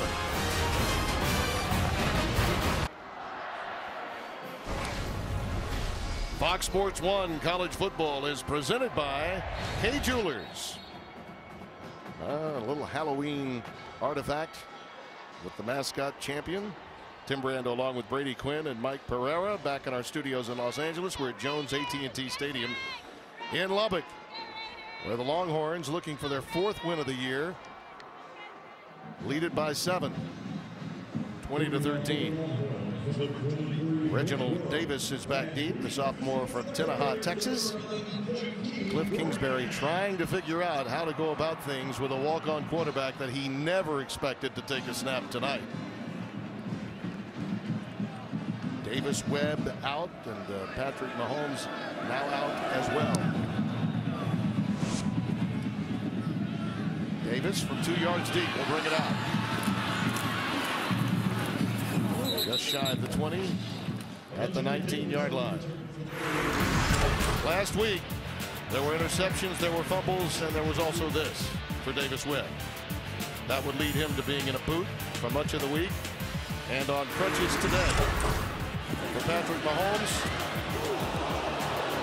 blindsided by Quadre Diggs, knocked silly and out of the game, leaving only Testaverde as one that could go, the walk-on quarterback and son of the Heisman Trophy winner in 1986. There was some Evelyn Wood speed reading quarterback discussion, I'm sure, at halftime. Washington, they're going to rely on him. You know that. He's pushed out of bounds 2 yards shy of the first down. And we do get a late flag. Duke Thomas a little too aggressive while taking him out of bounds. That little shove at the very end was probably what got the attention of the officials. Yeah, and again, no need for it.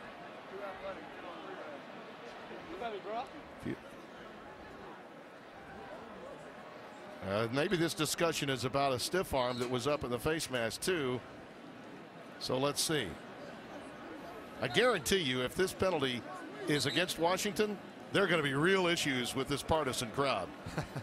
Because Thomas got a little bit over. After the play, personal foul, number 21, defense, 15-yard penalty, first down. Well, they discussed it and then decided to go ahead and call it against Duke Thomas. He did have the stiff arm up around the headgear and the face mask, though, didn't he?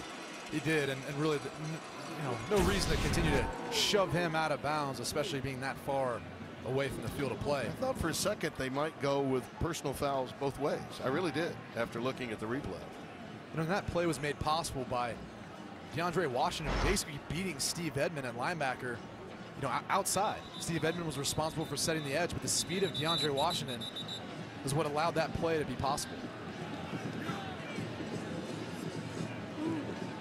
These two programs really, in 2014, sitting at a crossroads, 3-5. Texas Tech, their ego really had to be damaged in the aftermath of having 82 hung on them by TCU. And for Texas, similar story, being shut out for the first time in 10 years in their last time out. Charlie Strong told me earlier this week that they didn't even watch the TCU game. Yeah. Because they knew they'd get a different Texas Tech team this week. Pass a little late getting to Bradley Marquez, but he does make some yards in front of Bryson Eccles, number 15. Well, it's Quality tough. pickup on first down. hasn't thrown a football in quite some time. So obviously he's got to get warmed back up. They got to get him back into the flow of this game from the passing perspective. Well, his composure's been great. It really has. It has been, but after going through halftime and now sitting with Texas getting the ball first, he's got to get warmed back up. Out of the shotgun on 2nd and 6.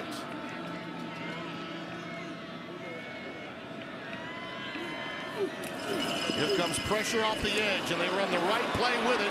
Washington had a corner cat blitz coming, and they go Washington right up the gap, and Jordan Hicks made the tackle. One of the things defensive coordinator Vance Bedford likes to do is try to hold their disguise to the snap of the football. In this case, they bring a corner blitz trying to set the edge.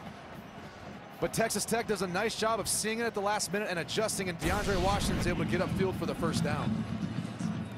From the 45, 1st and 10. One curl. That's out to Brad Pearson, who's made his 3rd catch of the season.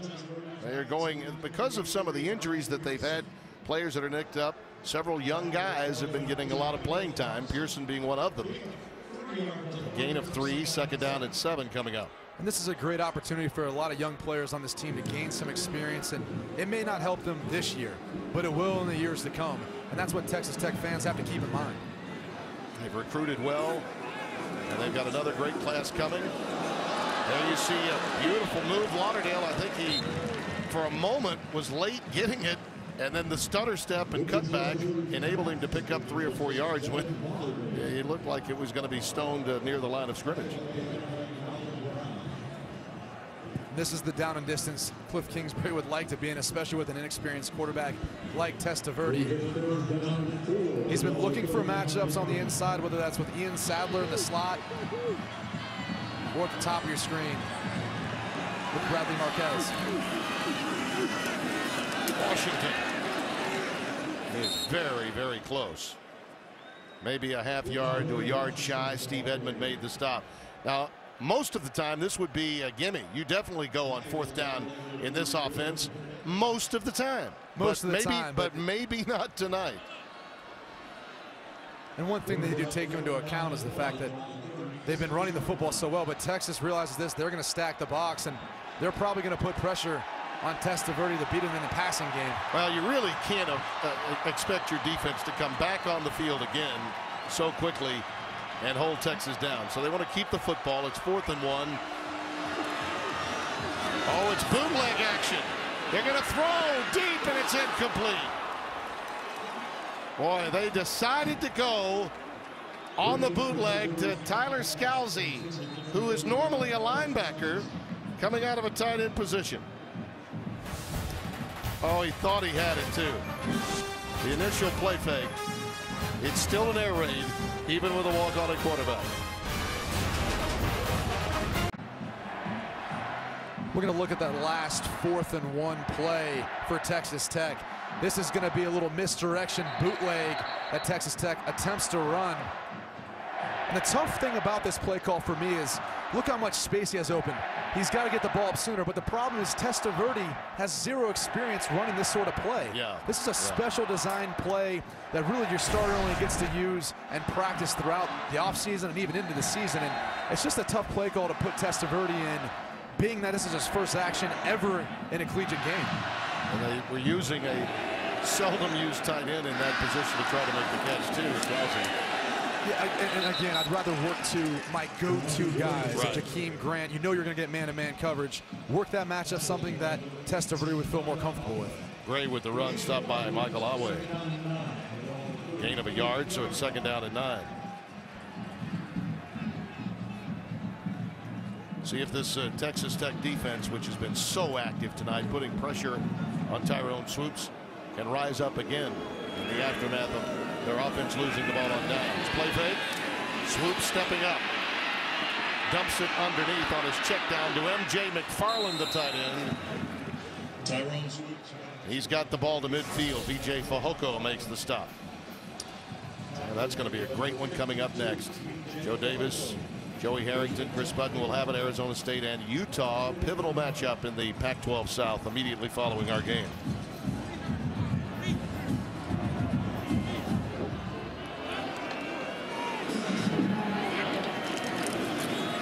Quick wide receiver screen. That ball was scooped up by Jackson Shipley, incomplete.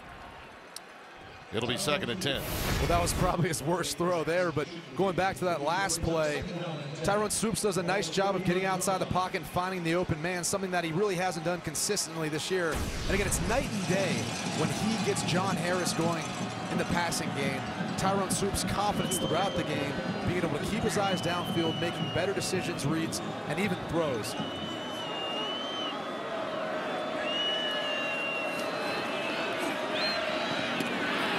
Underneath to Shipley.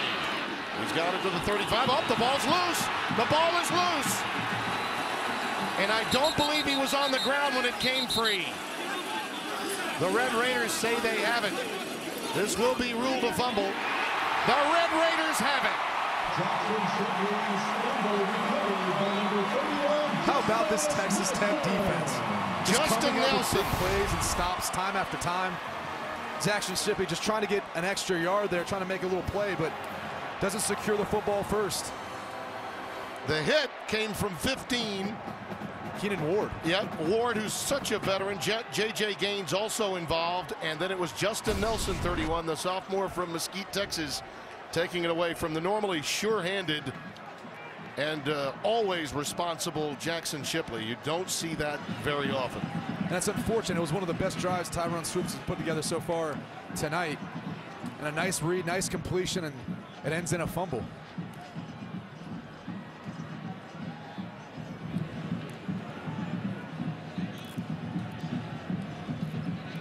So from the 35, let's see if Testaverde and company can take advantage of this chance. They're going to review it. Understandably, it was close, but it certainly appeared to be out before he hit the ground. And the officials have done a nice job tonight so far. They're probably going to be looking at the recovery. That's no doubt. That's a fumble. It's definitely a fumble that there's no doubt it appeared as if Texas Tech recovered the football. You know, being down the field before the game, I guess I was a little bit surprised by how much energy the Texas Tech team had. Yeah. Just going through warm-ups, going through their pregame routine. And, you know, after that beating they took last week, some would have thought they might have kind of dragged their heads rolling in here. But they came back with energy and enthusiasm. They were fired up for this matchup. And you got to take your hat off to, the coaching staff. Yeah. Cliff Kingsbury, Mike Smith, Eric Morris. This is one of the head coach for Texas Tech. This is one of those that I really don't understand why they're having an officials review. It's pretty obvious that Justin Nelson is on top of it. One of the things about review that it's become a little bothersome at times. After further review, the ruling on the field is confirmed. First down, Texas Tech. It's almost as if the officials are second-guessing good calls. And I realize that the white hat in the college game always has to relinquish power to the review guys up in the booth, and that's as it should be. At times it makes it more efficient, but that's a colossal waste of 60 seconds to 2 minutes time. But I can waste that time to make sure the call is confirmed in most scenarios, so I have no issue with it. I'm sure Mike Pereira doesn't either. Actually, Mike does. We talked about it. That's okay. Testaverde throwing deep. It could have been picked off. It was intended for Bradley Marquez. Marquez unknowingly fell into breaking that up. He kind of got pulled and stumbled and then ended up running right into Haynes. Well, I tell you what, maybe he knew a little bit more at the end there. Marquez became a defender twice. He pushed off one and then hit the other to make sure it wasn't intercepted. So a good defensive play by Bradley. The baseball player looks like it was a fly ball and he ran into the other outfielder. 2nd and 10. Washington stopped shy of the 40. Let's head back to the studio. An update in Los Angeles. Greg Wolf with this Lowe's Never Stop Improving game break. All right, thanks. Back in Oxford, number 3 Auburn, number 4 Ole Miss, and hotty toddy, the Rebels are back on top. Bo Wallace from 3 yards out. Ole Miss leads 31-28 at the Grove. Tim Brady, back to you. Wow, that's amazing. A shootout there in Oxford in the SEC West. Pass from Testaverde is caught by Lauderdale at the 46-yard line. That's the most points, by the way, in a half that's been given up by Ole Miss. That Landshard defense. Ooh, they've been torched, but Bo Wallace is having a good game. He is. And a nice pitch and catch there by Testaverde to Lauderdale. Eccles with the tight coverage, which you're going to see again by the Texas secondary for the rest of this game. They're really going to force Testaverde to complete some tight throws and tight windows and beat them in the passing game. They might be checking the spot. The field was first down. Previous play is under further review. Well, they may check for. It looked close. Yep. And again, I don't mind them getting this call correct. I know it wastes a little bit of time. I guess it gives you and I more time to talk. So. Rumor has it America could do with less of that, but most likely. Yeah, I agree with that. This is one of those where, you know, when coaches challenge for it, they very rarely get it overturned. But this is one that apparently the officials wanted to look for. I don't see any reason why that would not be a first down. No, and Lauderdale did a nice don't. job of coming back to the football and not allowing Eccles to get a hand in on the ball, using his body to shield Eccles away from the football and getting what seems to be a first down.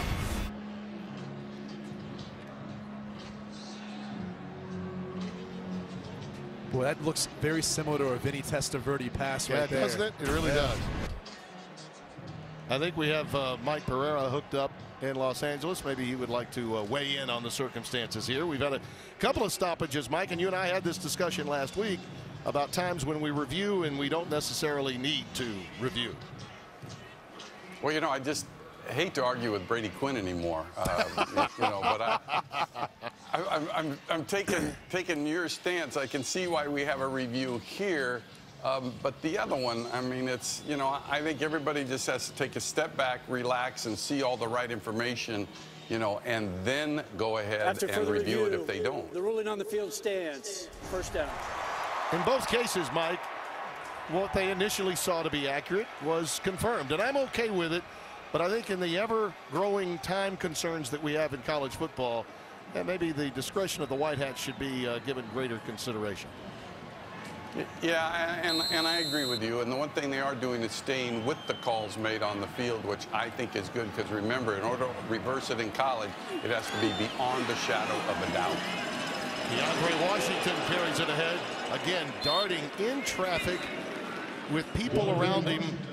I mean, that's what makes this kid so special, Brady. Malcolm Brown, number 90, makes the tackle. Yeah, and Malcolm Brown was the guy that actually caused him to have to dart around. He had an immediate penetration in the Texas Tech backfield, but DeAndre Washington, again, with those shifty and quick moves, was able to maneuver around him for a decent gain on first down. 2nd and 6. Testaverde's pass floats a little. Airmailed that one a bit for Ian Sadler. Incomplete. But I like the strategy. They're taking some more shots downfield. They're trying to loosen up this tight coverage by Texas. And that throws a little bit off, but that's okay. Those guys are going to start backing off the Texas Tech wide receivers as this game continues. Boy, if you take a look at the eyes of Testaverde between plays as he looks to Cliff Kingsbury, you can really see how much intensity there is and how comforting it must be for Testaverde to have someone like Kingsbury to help him through this process. That slant is incomplete. Broken up by Duke Thomas. Bradley Marquez, again, they read this one very easily. Well, Duke Thomas is the defensive back for Texas that Texas Tech wanted to go up against. That's the matchup they'd like. But he does a nice job here of, again, playing a tight coverage, sitting at the sticks, and getting a hand in on the football and causing an incomplete pass. That young man has really emerged into a quality cover corner. Shipley with a fair catch at the 6-yard line. Well, Texas Tech on the flip from offense to defense will have the Longhorns in trouble back at their 6-yard line. But they've certainly been running it well tonight. And you're going to get a steady diet when we come back.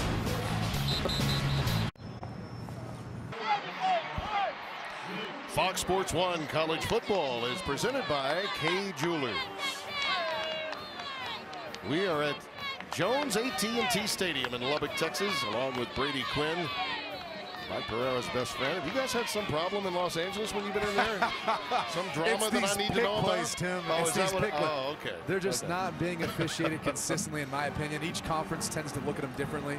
Big 12 already called one here tonight for against Texas Tech. So I got a look there at Mike Smith, the defensive coordinator, as we were getting ready for this sequence. I wonder if he's going to get extra aggressive in this series. Brown tries to pop it and does beyond the 15 to the 16. Micah Awe makes the tackle as that big Longhorn offensive line got the job done. Well, Texas Tech's going to have to find a way to get more bodies up around the line of scrimmage and be able to plug some of those running lanes. Because right now, Texas is controlling the game on the ground. Out to the 17-yard line, and it's a first down. You see the weight differential that we were talking about. Here's Swoops taking it outside on the read up to the 19-yard line for a gain of 2. Keenan Ward the stop. It becomes evident, does it not, that they've got to make maybe a big play defensively to give their offense a short field. Yeah, but you can't force it, especially when Texas is running the football as effectively as they are right now. What Mike Smith likes to do sometimes is go to this bear front, which is where he covers all the offensive linemen with a guy over top of him. He hasn't done that yet today, but I expect him to here later on. On 2nd and 8, Brown fumbled it. It's on the ground, but I think Texas Swain, the tight end, 82, I think he got on top of it. It was once again Keenan Ward that stripped it out of there, number 15. And it was Swaim, 82, that recovered it. Well, Keenan Ward does a nice job of sticking in his nose and getting his hands on the football. He was the one that knocked the football out in the last series for Texas from Jackson Shipley. They are trying their best to get a turnover. And that's something they haven't been able to do so far this year, is really create those turnovers. 3rd and 5, Ward comes on a blitz. They decide to go deep, and it's for Marcus Johnson.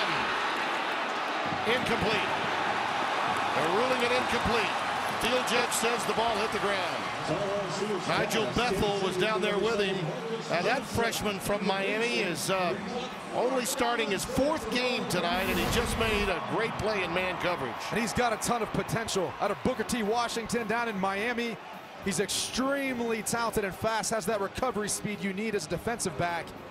And right there, he does just enough to get in the way of Marcus Johnson and disrupt the catch.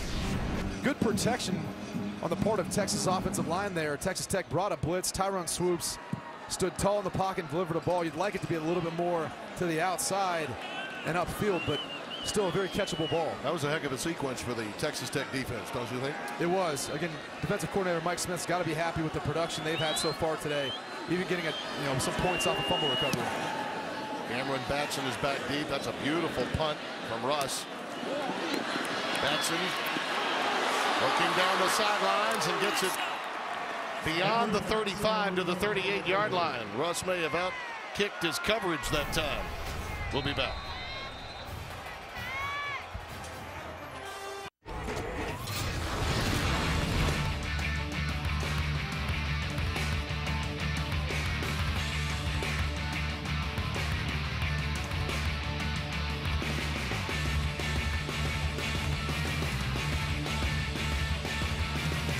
This Lone Star Showdown is coming down to cases. Late stages of the 3rd quarter. Not that an extra percussion section would be necessary, but there's plenty of noise in here. Sellout crowd, 60,961. Washington takes it off the right side and burrows ahead beyond the 40 to the 42-yard line. Shiro Davis made the tackle. It's not often you see that both teams at this point in the game have passed for the exact same amount of passing yards. Yeah, both 170 yards apiece. And who would have thought, given the injuries to the Texas Tech quarterback, Tyrone Swoops playing pretty effectively. Testaverde looking long. It floats again a little. Could have been picked. It was intended for Dylan Cantrell. Duke Thomas had a chance at a pick. Those longer passes have floated a little on Vincent Testaverde. Well, the one thing I like that he's doing is he's giving his wide receivers an opportunity to make a play on the football. And 21, Duke Thomas is the matchup they talked about coming in this week. They liked with their wide receivers, so they wanted to take some shots at him. The issue is, unfortunately, they're not able to get these guys open downfield. They're starting to loosen up on some of their coverage now. Quentin White has checked in at running back on 3rd and 7. Testaverde flushed. Tries to get as much as he can and then step out of bounds at the 42-yard line. And, a lot of guys would have heaved it. He was wise not to. And a very mature play on the part of Testaverde. Look at the zone coverage that Texas plays, not really allowing anyone to get open. They're flooding all the passing lanes.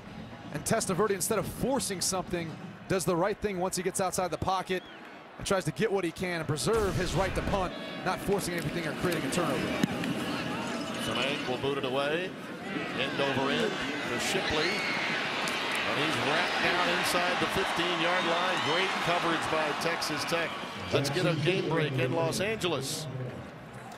All right, thanks. Let's go to Starkville. #1 Mississippi State was down 10-0 in the first half. Heisman hopeful Dak Prescott had thrown 2 interceptions, but he gets it together. He finds Fred Ross 69-yard touchdown, and #1 Mississippi State has their first lead of the game. They lead Arkansas 17-10 fourth quarter. Tim, Brady, back to you. Greg, thank you. Arkansas has gone 16 consecutive SEC games without a victory. You wonder if they're due. Yeah, I really thought they might have had a chance today once they had the lead. I thought Mississippi last week, watching them versus Kentucky, struggled. But you look at the offensive leaders for Texas here, really the running backs have just controlled the tempo of this game, and John Harris has been their big play wide receiver. Like you've seen in their past 3 wins so far this year, he's come up big, so he's been that spark plug again for this offense. Again, this Red Raiders defense called upon to make plays, keep them in this game. Swoops going for the home run. Marcus Johnson, they'll have to throw the flag on that one. That was really all Bethel could do. He was absolutely beaten by at least 3 steps, and in the end, it's 15 yards in the collegiate game. And I like the aggressive play call. There's nothing else he can do at this point. Pass interference, number 1, defense, 15-yard penalty, first down. That's a good penalty. Smart play by the freshman, really a mature play, doing all he can to get back into phase, and it doesn't hurt them that much, right? A completion there, even if it makes the tackle, that's a huge change in field position. Yeah, you know that this is a team, given their situation at quarterback, no Davis Webb, no Patrick Mahomes, they cannot afford to be down 2 scores to Texas. A team that can control the line of scrimmage the way they can. Jonathan Gray off the play fake, it swoops. Again, a streak down the sidelines. This pass is caught. John Harris again.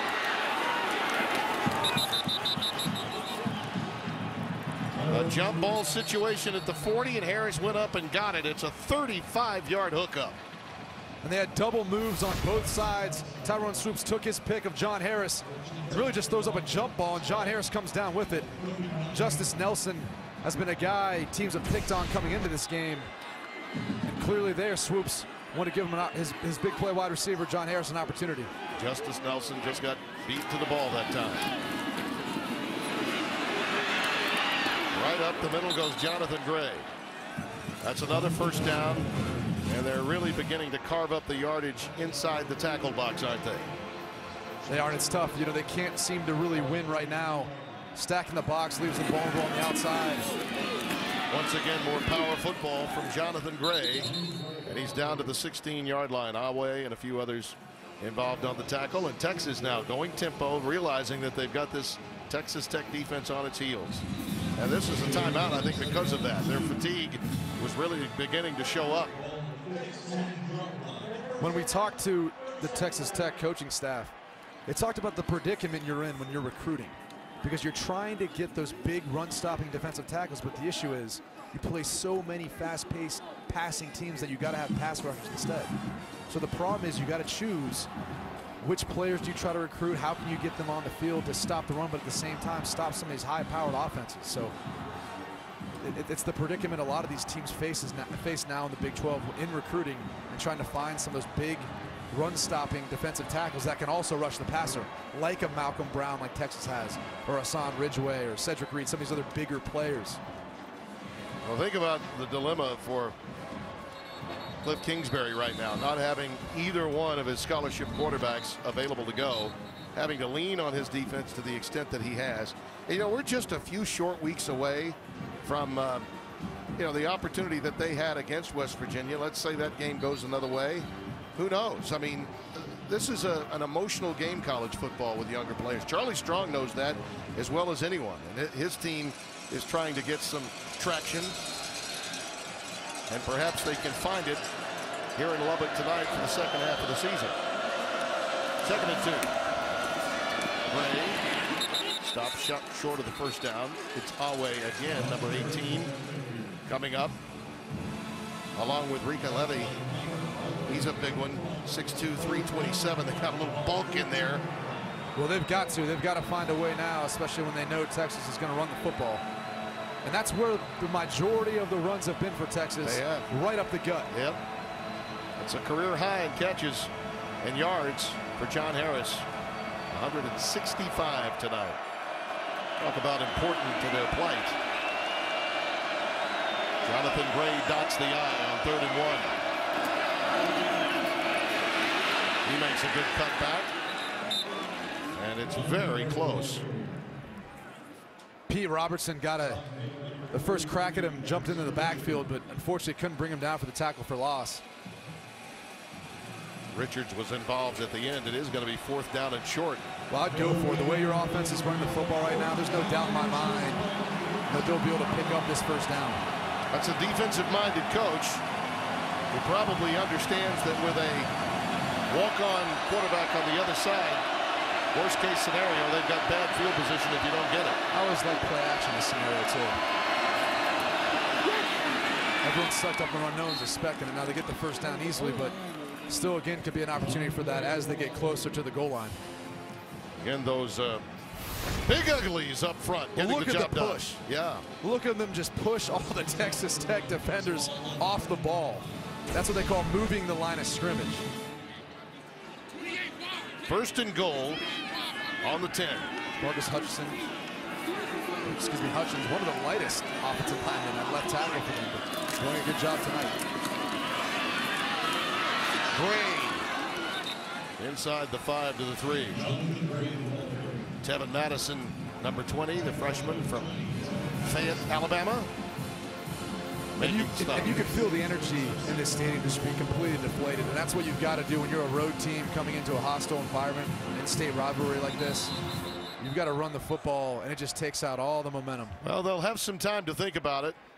Get a free timeout at the end of the third quarter. Texas is in control, looking to go up by 2 scores against a bruised and battered Texas Tech Red Raider team. What will happen in the fourth quarter?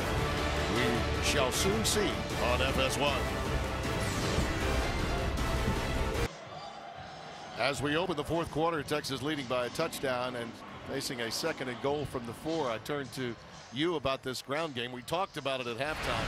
The Texas ground game has really taken the game over. Yeah, and it's the size up front for the Texas offensive line where really that weight's now having its effect, and they're able to open up running lanes. But in this particular drive, what's got them downfield has actually been off the play action pass. They had a pass interference off a wide open wide receiver, and then they had the big pitch and catch by John Harris to move them down into the red zone. Good defensive reaction this time to Jonathan Gray. Stopped at about the line of scrimmage. Nothing doing there.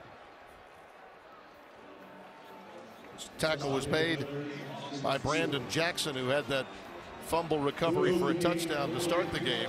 Off the hit by Jackson Richardson. 3rd and goal. Huge play here.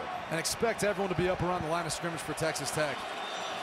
And look for a possibility of a play action pass here or some sort of boot with Tyron Swoops. You called it. There's the toss. Shipley, he's got it. Touchdown. Brady Quinn, you did it again.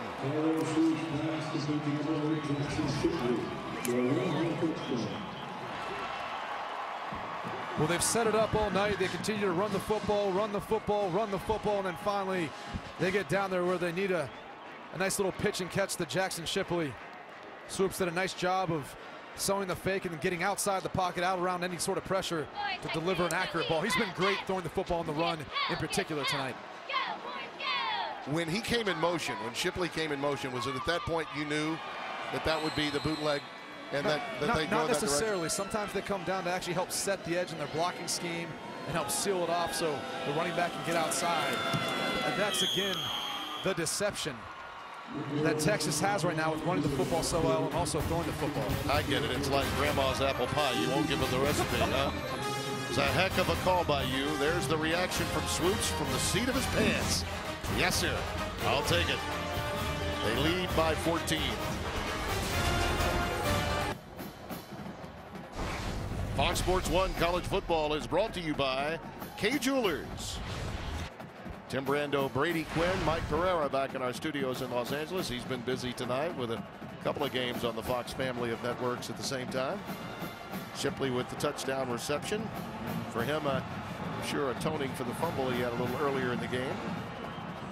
Very sure-handed guy. In the end, he'll probably be the all-time leader in receptions coming in. His brother Jordan, number 1 with 248 while at Texas. He's caught a pass, at least one, in 43 of 44 games played coming in tonight. Part of a strong Longhorn family. Reginald Davis is back deep. He'll let this one go through the end zone, and it's a touchback. Take a look at this again. Well, Brady. This is the predicament that Texas is putting them in. When you run the ball so well, you put this outside defender in a bit of a bind. They're able to run a play-action pass. He gets caught in the middle trying to pick between Jonathan Gray or Jackson Shipley, and unfortunately, he can't be right. Swoops does a nice job of putting the ball with enough air and out in front of Jackson to allow him to haul it in the corner of the end zone for a touchdown. This will be a real test of this Texas Tech grit throughout the rest of this game, because being down by 2 touchdowns and without your first 2 quarterbacks, it's deflating not only to the crowd but perhaps even to the team, and they have fought valiantly through the course of this game. That's Lauderdale on the little bubble screen, and it's Condre Diggs. They're going to have to be more. They're going to have to be more productive on first down than that. They've got to find a way of chipping away at the sticks and putting themselves in more third and manageable. It was Diggs that made the hit that forced Mahomes out of the game. 2nd and 10. Washington ahead for about 3. Somebody lost a helmet. And it was Washington. That's not good. He's got to come out of the game. You know, these guys better strap it on a little bit better, because you don't want to be taken out of the game in a 3rd and long when you're the best offensive weapon that your team has. 3rd and 6.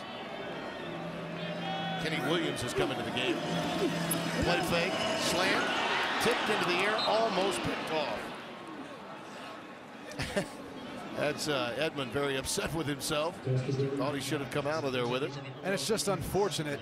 A perfect play call for the blitz that Texas brought there. A little play action pass. It looked like he had Sadler wide open coming across the middle, but Edmond was able to get a hand on it, forcing Texas Tech to punt. 8th punt of the night. They only had 35 punts all told coming into tonight. Shipley's got it. And here he comes. Just shy of the 40 to the 38-yard line. Well, as much as this ground game has been effective, it's also allowed John Harris to be the playmaker they always thought he was for the Bernards.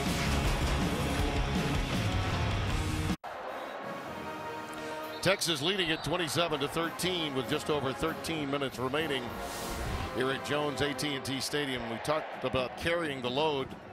Well, these two in the air have certainly done that. The possession receiver Shipley and the big time threat deep John Harris. Yeah, I've got a tip to all the teams that are going to face Texas. When these two are on the field, they're probably going to be throwing the football. When you're watching film, it's pretty apparent. When these two are in the game, it's usually a passing play. When they mix in some other wide receivers, the majority of the time it's some sort of run. They don't want to waste these guys, run around the field too much if they're not going to be getting the football in the passing game. Malcolm Brown is the lone setback. And they go reverse. Jackson all the way down inside the 30-yard line. He plays both wide receiver and running back. At 30-yard line, Dage Johnson getting the job done off this play fake to reverse action. Yeah, and he's got the kind of speed where once he's able to get outside, the defense is going to end up taking bad angles because they don't anticipate how fast he really is. 1st and 10 from the 31 of Texas Tech. Pops right up the middle. That's where it's been all night long, in between the tackles for Malcolm Brown. I'll be curious to see how the defensive ends, Orchard and Norris, control things in that matchup with Arizona State. And Arizona State's defense has really improved. Todd Graham's taking control of it. And after the debacle against UCLA that we had a little over a month ago, they have really improved. Big time game of the Pac-12 South coming up next.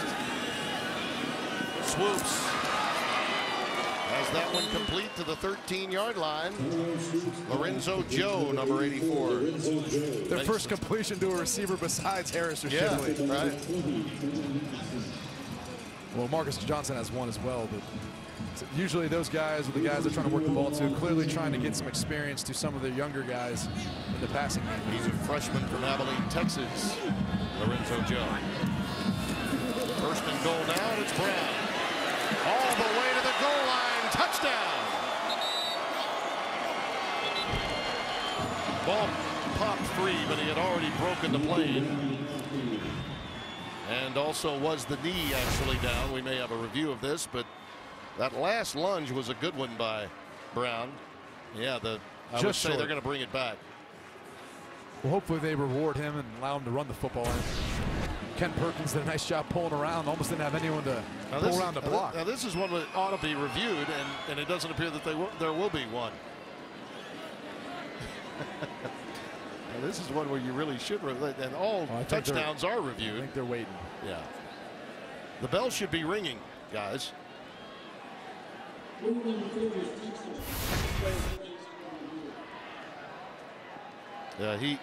As he reaches, he's not there yet. It was conclusive. The other angle that we showed you was perfect. And the replay officials have obviously an opportunity to see that as well. Anthony Smith, one of their big D-line run stoppers, just trying to get enough to prevent the touchdown. This is the one that should be right there. That looks to be conclusive. Yes, conclusive. He's not breaking the plane at that point, then he is down. So it should be at the half-yard line. And another opportunity for the Texas Tech defense to stiffen. You know, I talked to Charlie Strong earlier this week, and he said to me when speaking of Swoops, he says, you know, what gets to him is that the young man will really play well and then take a step back. And tonight, I think, because Harris made those plays early, even with the mistake that he made, and he made a big one that allowed Texas Tech their first touchdown, he responded. And I think for a young quarterback that's as athletic as he is, and he's still raw, came from a small school where he was the stud of studs on the field, and I think he can grow from this. Here, let's get the call.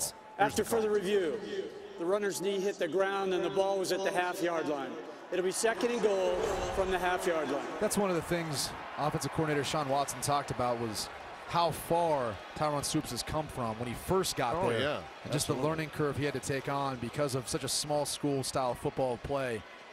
And again, he's going to get better. He's going to become more consistent. One of the things, too, that's going to make him better is when they continue to bring in talented quarterbacks in these different recruiting classes. Well, look at those big plays. 9 of them at 10+ yards for Texas in the second half. And, yeah, you mentioned the small school. It was White High School. Young man that rushed for 5,300, passed for 3,800, and 114 touchdowns at that level. He was a one-man show. I mean, he just controlled everything. He was that much better than everybody else. Here we go, 2nd and goal. See if they allow Brown the opportunity to finish it off out of the eye.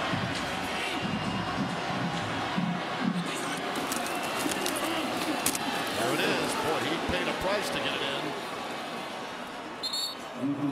But he'll pass it off and wave to the crowd. And the Texas lead now moves to 3 scores as they have taken control of the line of scrimmage in every way here in the second half.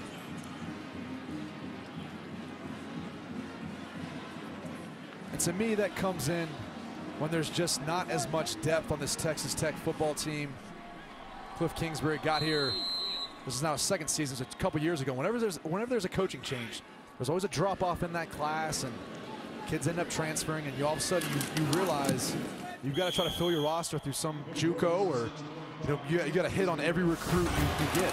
Well, at the end of this season, many are going to be saying, I'm glad we got to play Texas early, because as it gets late, they're going to be the horns again. Charlie Strong will see to it.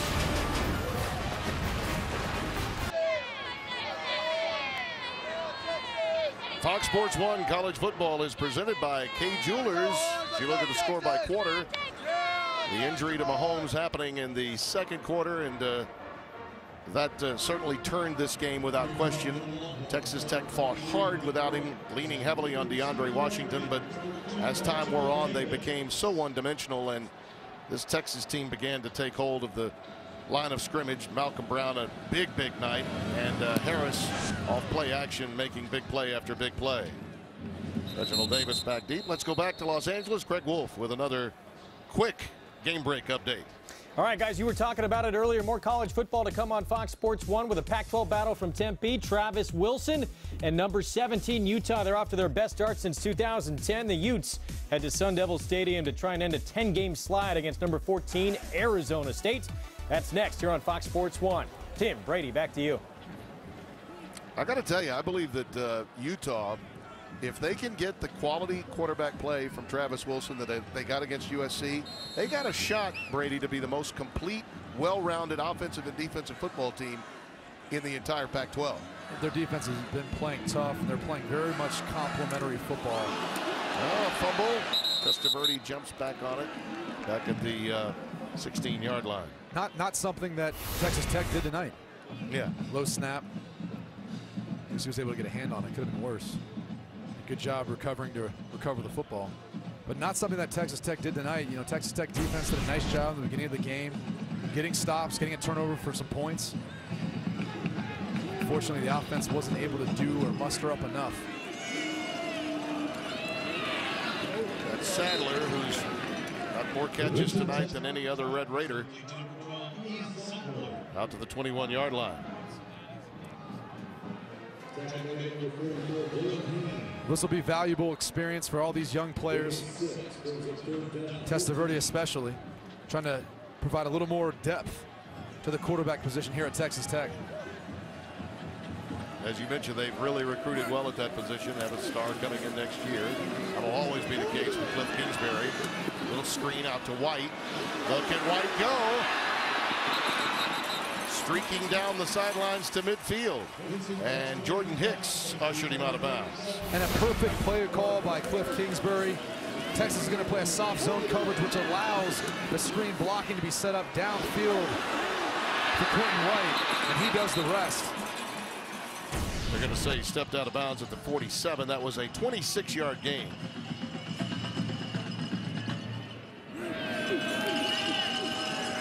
Wide receiver screen.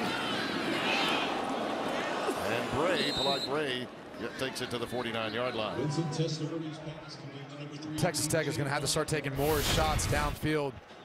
These quick screens where they're trying to get a catch and run just aren't going to help them get back into this game, being down 3 scores. Gain of 4 yards on the play brings up second down and 6. Second down and 6.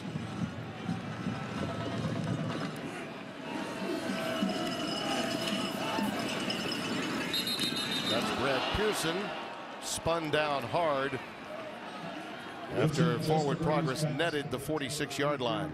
Michael Thompson, the tackle. I'm looking at some point for a double move by these Texas Tech wide receivers on the outside, or even a fake screen to a wide receiver and a shot downfield with all these short passes they've thrown throughout the game. At some point, they got to take a shot. Yeah, and they haven't really gone on 4th down very often tonight, given their circumstances. But from this point forward, you'd think it's 4-down territory. There's the shot you were talking about.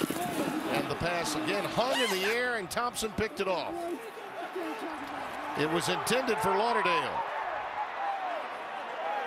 And that's been the issue, I think, with most of the passes that have been more than 25 yards in depth. They floated a little bit on Testaverde tonight. Safety help coming. And he did his best to try to hold the safety. The hard part is, with the college hashes being so wide, he was already on the hash on that side of the field in his post-safety coverage. They may have to look and review this to see if he was able to get a foot in bounds with control of the football, but great play by Thompson, reading the eyes of the quarterback and getting over there in time. I thought his left foot was down. Thought it was too. Yeah, I thought it was in great shape. It's a heck of an athletic play on the part of Thompson. A heck of an athletic play on the part of Thompson. A heck of an athletic play on the part. 1st and 10 now for Texas with the ball at the 15.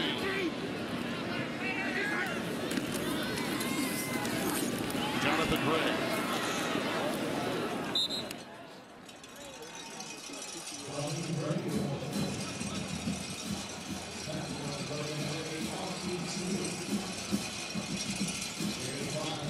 Second and 5 coming up.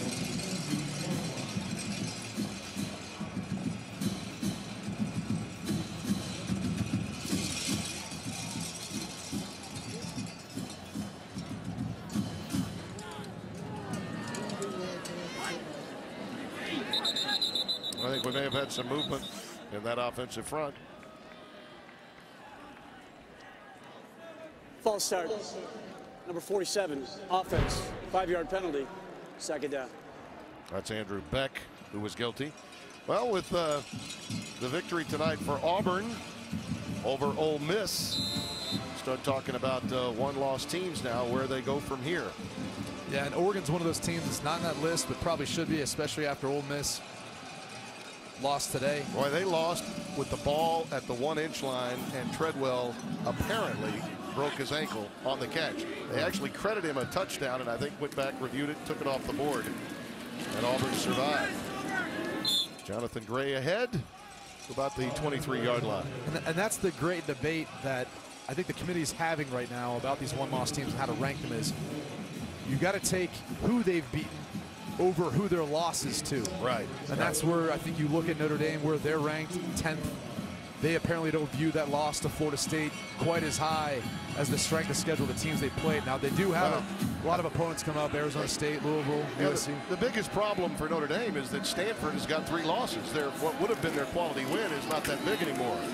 Gray to about the 26-yard line, and therein lies the issue for your alma mater. You probably are better off in a conference in the college football playoff era than as an independent, because now their very success is dependent upon the Arizona State. No, Arizona State and also USC continuing to win. Also the strength of the ACC. Yep. You know, I think, and obviously again they played Florida State, and they'll play Louisville, who fought Florida State hard earlier this week. But when you look at the overall ACC, it's not as tough of a conference. So those teams you're playing don't look quite as good as far as quality wins. I hear what you're saying, but you're at least guaranteed conference games and a conference championship. Notre Dame has to hope that Arizona State continues to win, and USC, those are teams outside their control. Well, here's the issue is coming into this season, Notre Dame had a top 10 ranked strength of schedule. And what happened was the teams ended up not being as good as they thought. Stanford one in particular. Michigan just took a complete nosedive. Traditionally a much better program, but that's what forces them in that position. Well, going back to the Big 12, okay, you could have an 11-1 team, right, that wins the Big 12 but no conference championship, and you're going up against 12-1 teams that do have conference championship. And I think Bob Bowlesby, the commissioner of the league, is going to take a look at that too. Here's a long one, thrown for the tight end, and he's got it. That's Andrew Beck. Well, he had it and lost it. Had it and lost it at the sidelines. That was a beautiful pass by Swoops. It was a beautiful pass by Swoops, but a better play by Keenan Ward, getting his hand in at the last second. Ooh, he kind of bobbled it, actually. He should have had it. Just seemed to distract him more or less. But yeah. Tight coverage, but nice throw. That might have been the best throw he's had all night. It really was. It was great timing, great touch, and good spot. I thought the other good throw was that slant and go that John Harris dropped up near the end zone. That should have been a touchdown. It should have been caught. 3rd and 15. And this is what, to me, makes you scratch your head about Tyron Swoops, is the inconsistent in how well he plays and how bad he can play. And we've got a whistle prior to the snap. Maybe a timeout. Maybe a late timeout taken. Timeout. Texas. Their first of the half. 30-second timeout. All right, we're going to update now for you the top 10 in the college football playoff rankings and what happened with those teams today. Heartbreaking loss for Ole Miss against Auburn, as I said, with the ball at the 1-yard line. A fumble by Treadwell, their receiver. They had the touchdown taken away, and Auburn goes on to win it. And then you see perched, right? Oregon currently leading against Stanford. Alabama, those are the two teams that have, as I've said many times, get more benefit of the doubt than any other teams outside the top 4. And one would think, even with Alabama sitting down this week, waiting for LSU, they're going to probably move into the top 4 next week. Well, I don't know if you can make that case. I think, again, looking at Oregon, Oregon's most likely going to move up. And, well, I think, here's what I'd like to point out. Okay. Style points matter. They do matter. The committee can say they don't, but I think when you look at how TCU beat Texas Tech last week, that really jumped them and catapulted them into the top 10. Wow. So I think you look at Notre Dame, for example, who's only up 4 points on Navy. That's not going to sit well with the committee. Let me rephrase. Oregon and Alabama are the two teams, one from the Pac-12, one from the SEC, that always get the benefit of the doubt, meaning if they lose, they don't drop as far, and if they win, they move up usually a bit more than other teams would. That's my point. They've got branding on their side, and they've earned it, by the way. That pass is incomplete again, intended for Johnson, who's been very active tonight, both as a runner as well as a receiver. And it's 4th down, and they'll be in the punt formation. Well, Texas Tech bringing pressure there. They just figured, why not just throw up a shot? Try to give him an opportunity. And again, they're throwing on.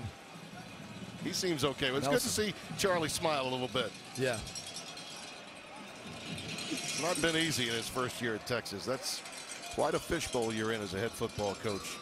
And they'd like to finish strong and be able to make a bowl game and make something of this first season with all the disciplinary action he's taken. Cameron Batson is back deep. He takes it at the 30-yard line.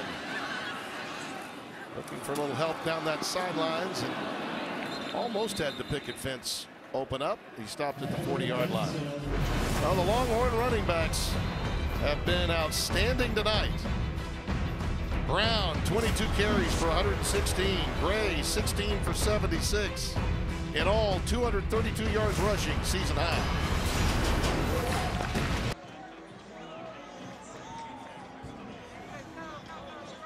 We welcome you back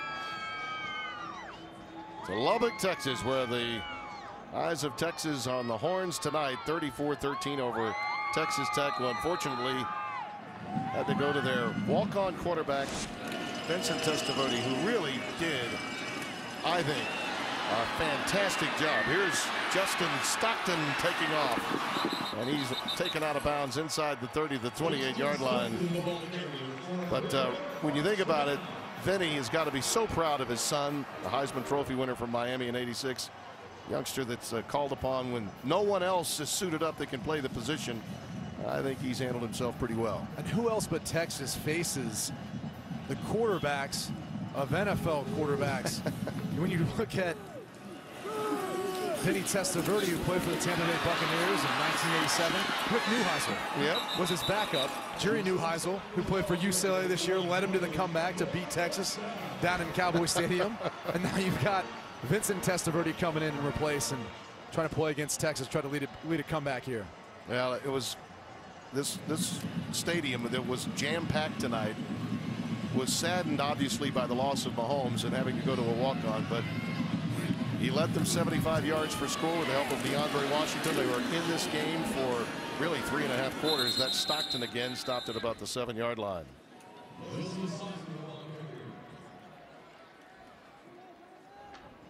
But there he is. And I'm sure the folks in Tampa at Jesuit are so proud of him to see that he has had an opportunity to play. They'd have the 1 interception, but 13 of 22 for 107 yards. Most of them screen variety, quick hitches, that kind of thing. There you see Mahomes, who was belted by Quadri Diggs and was really knocked silly, had to leave the game and could not come out in pads the second half. Quentin White has come back into the game. He'll tote it. Gets it down to the 3. Quentin White, the ball carrier. Stopped by number 95. 3rd down and goal coming up. If I'm Texas here, I'm bringing a bunch of pressure and trying to stack the box. I'm going to make Testaverde try to beat me in the passing game. Should be tight man-to-man coverage across the board and just trying to stop the Texas Tech offense from running the football in.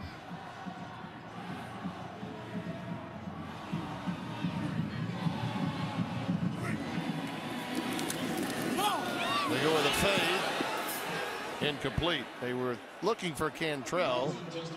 Looked like his progress was impeded just a bit.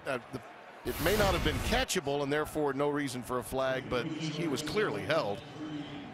Well, my first issue with Cantrell's route there is he tries to go inside. If it's a fade route, you've got to outside release. You got to get that defensive back to turn his body away from the throw, not only once so he can't see the football, but again, if he's trying to make a play. So sell it, you're telling me, right? No, not even sell it. Just go outside, because what it does is it turns the defensive back and it allows for the possibility of a defensive holding, pass interference, any of those things. And again, it keeps you away from that safety. I think it was Haynes in that case that almost made an impact on the play. They're second of the half. 30-second timeout. Well, for those just joined us, for those of you that just joined us, this is the injury that really turned the tables in this game. Mahomes, the backup quarterback to the injured Davis Webb, knocked out by Quadre Diggs, forcing Vincent Testaverde into the game. This was his first pass, and DeAndre Washington turned it into one whale of a game. This was en route to a 75-yard drive that would end in a touchdown, and the lead would come their way. Just a few moments ago, yet another one to Colton White. But unfortunately, Texas took control of the game, and from a defensive standpoint, they were able to take a few more chances, play tight coverage, press coverage against wide receivers, not really feeling threatened with the long ball, and that was the difference in this game, ultimately. 4th down.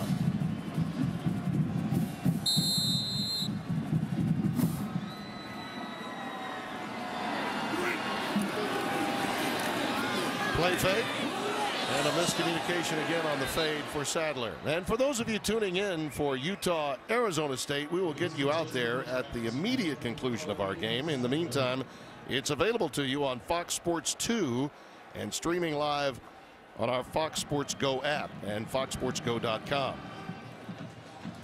Our colleagues Joe Davis, Joey Harrington, Chris Budden are on hand at Sun Devil Stadium for that one. And you can bet that it will be rowdy in the desert tonight for that game. Winner takes a major step in the Pac-12 South.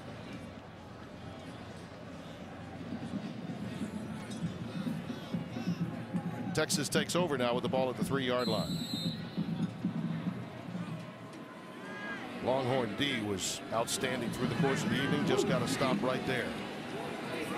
Hedman led the way for them with 13 tackles. Deontay Foreman carries it this time beyond the 5 to about the 10-yard line.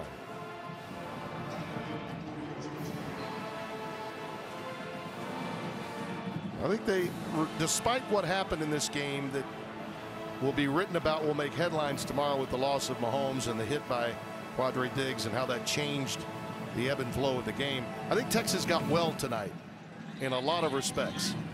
They did. I mean, their defense came up big when they needed to. And the Texas offense has really just steamrolled this Texas Tech defense.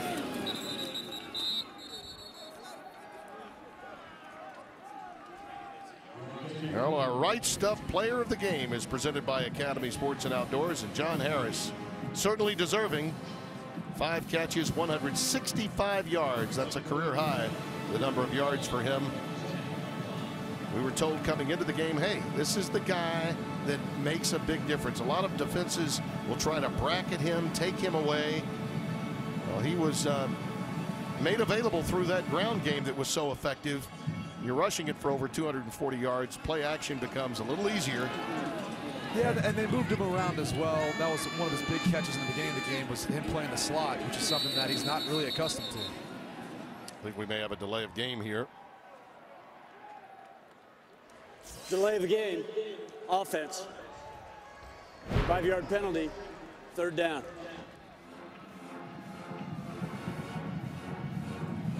Look at that yardage on the ground. I mean, that's over 100 more than they're accustomed to getting. And frankly, you know, when you consider how good their offensive line can be, and they've been banged up there. Maybe that's part of the problem.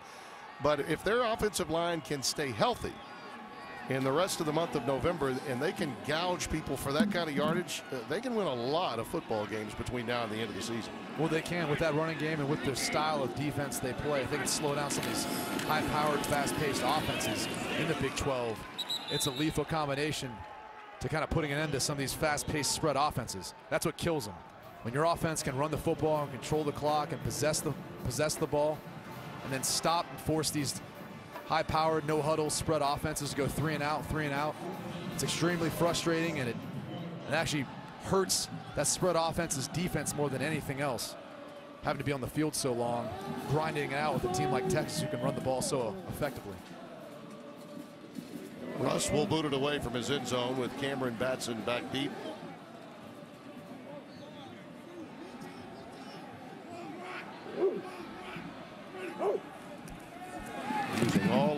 play clock, and this was one of those end-over-end punts that he's looking for a roll, and he got it. It's down to the 44-yard line. Oh yeah, I think they may say no. I thought they actually went out of bounds at the 32-yard line, so he completely missed it. He had that happen a couple of times in the Kansas State game. Charlie Strong's not happy about it at all. He's hit some boomers, but sometimes when you go with that end-over-end punt and you miss it, you shank it, it can be a really ugly boot. That's only 24 yards for Russ. Well, in that one, he got it a spiral off, so it really wasn't too much of an end-over-end. I think he just kind of hit it off the side of his foot, which caused it to squirt more to the left and out of bounds. Well, in a close game, that'll hurt you. Justin Stockton remains in the backfield with Testaverde. Davis was in motion, and they're going to go with Stockton towards the boundary, and he's knocked out at the 30-yard line. We talked about that Longhorn schedule. Seems like everybody's going to West Virginia. Mountain Mama, take me home. They're at home, it seems, the whole month of November. West Virginia, then they finally play a road game against Texas on November the 8th, then at Oklahoma State, and then TCU. That's Thanksgiving. It's replacing the Texas A&M game on the schedule, which we don't need to go into. A series that ended upon address changes in intercollegiate athletics. And there are the remaining games for Texas Tech. And to really have a chance at being bowl eligible, Texas Tech needed this win today. It's facing Oklahoma and Baylor. Yeah. Would be tough tasks. Yeah, hard to think you could run the table with those three in front of you. Getting to 6 wins, Texas has a far better chance now having won this game. That's Lauderdale down to the 20-yard line. That is one thing Texas Tech runs so effectively is these wide receiver screens. They do a nice job of the quarterbacks giving them an accurate football that allows the wide receiver to catch and run, and they do a nice job of blocking downfield, whether it's with their linemen or even their wide receivers. Very effective.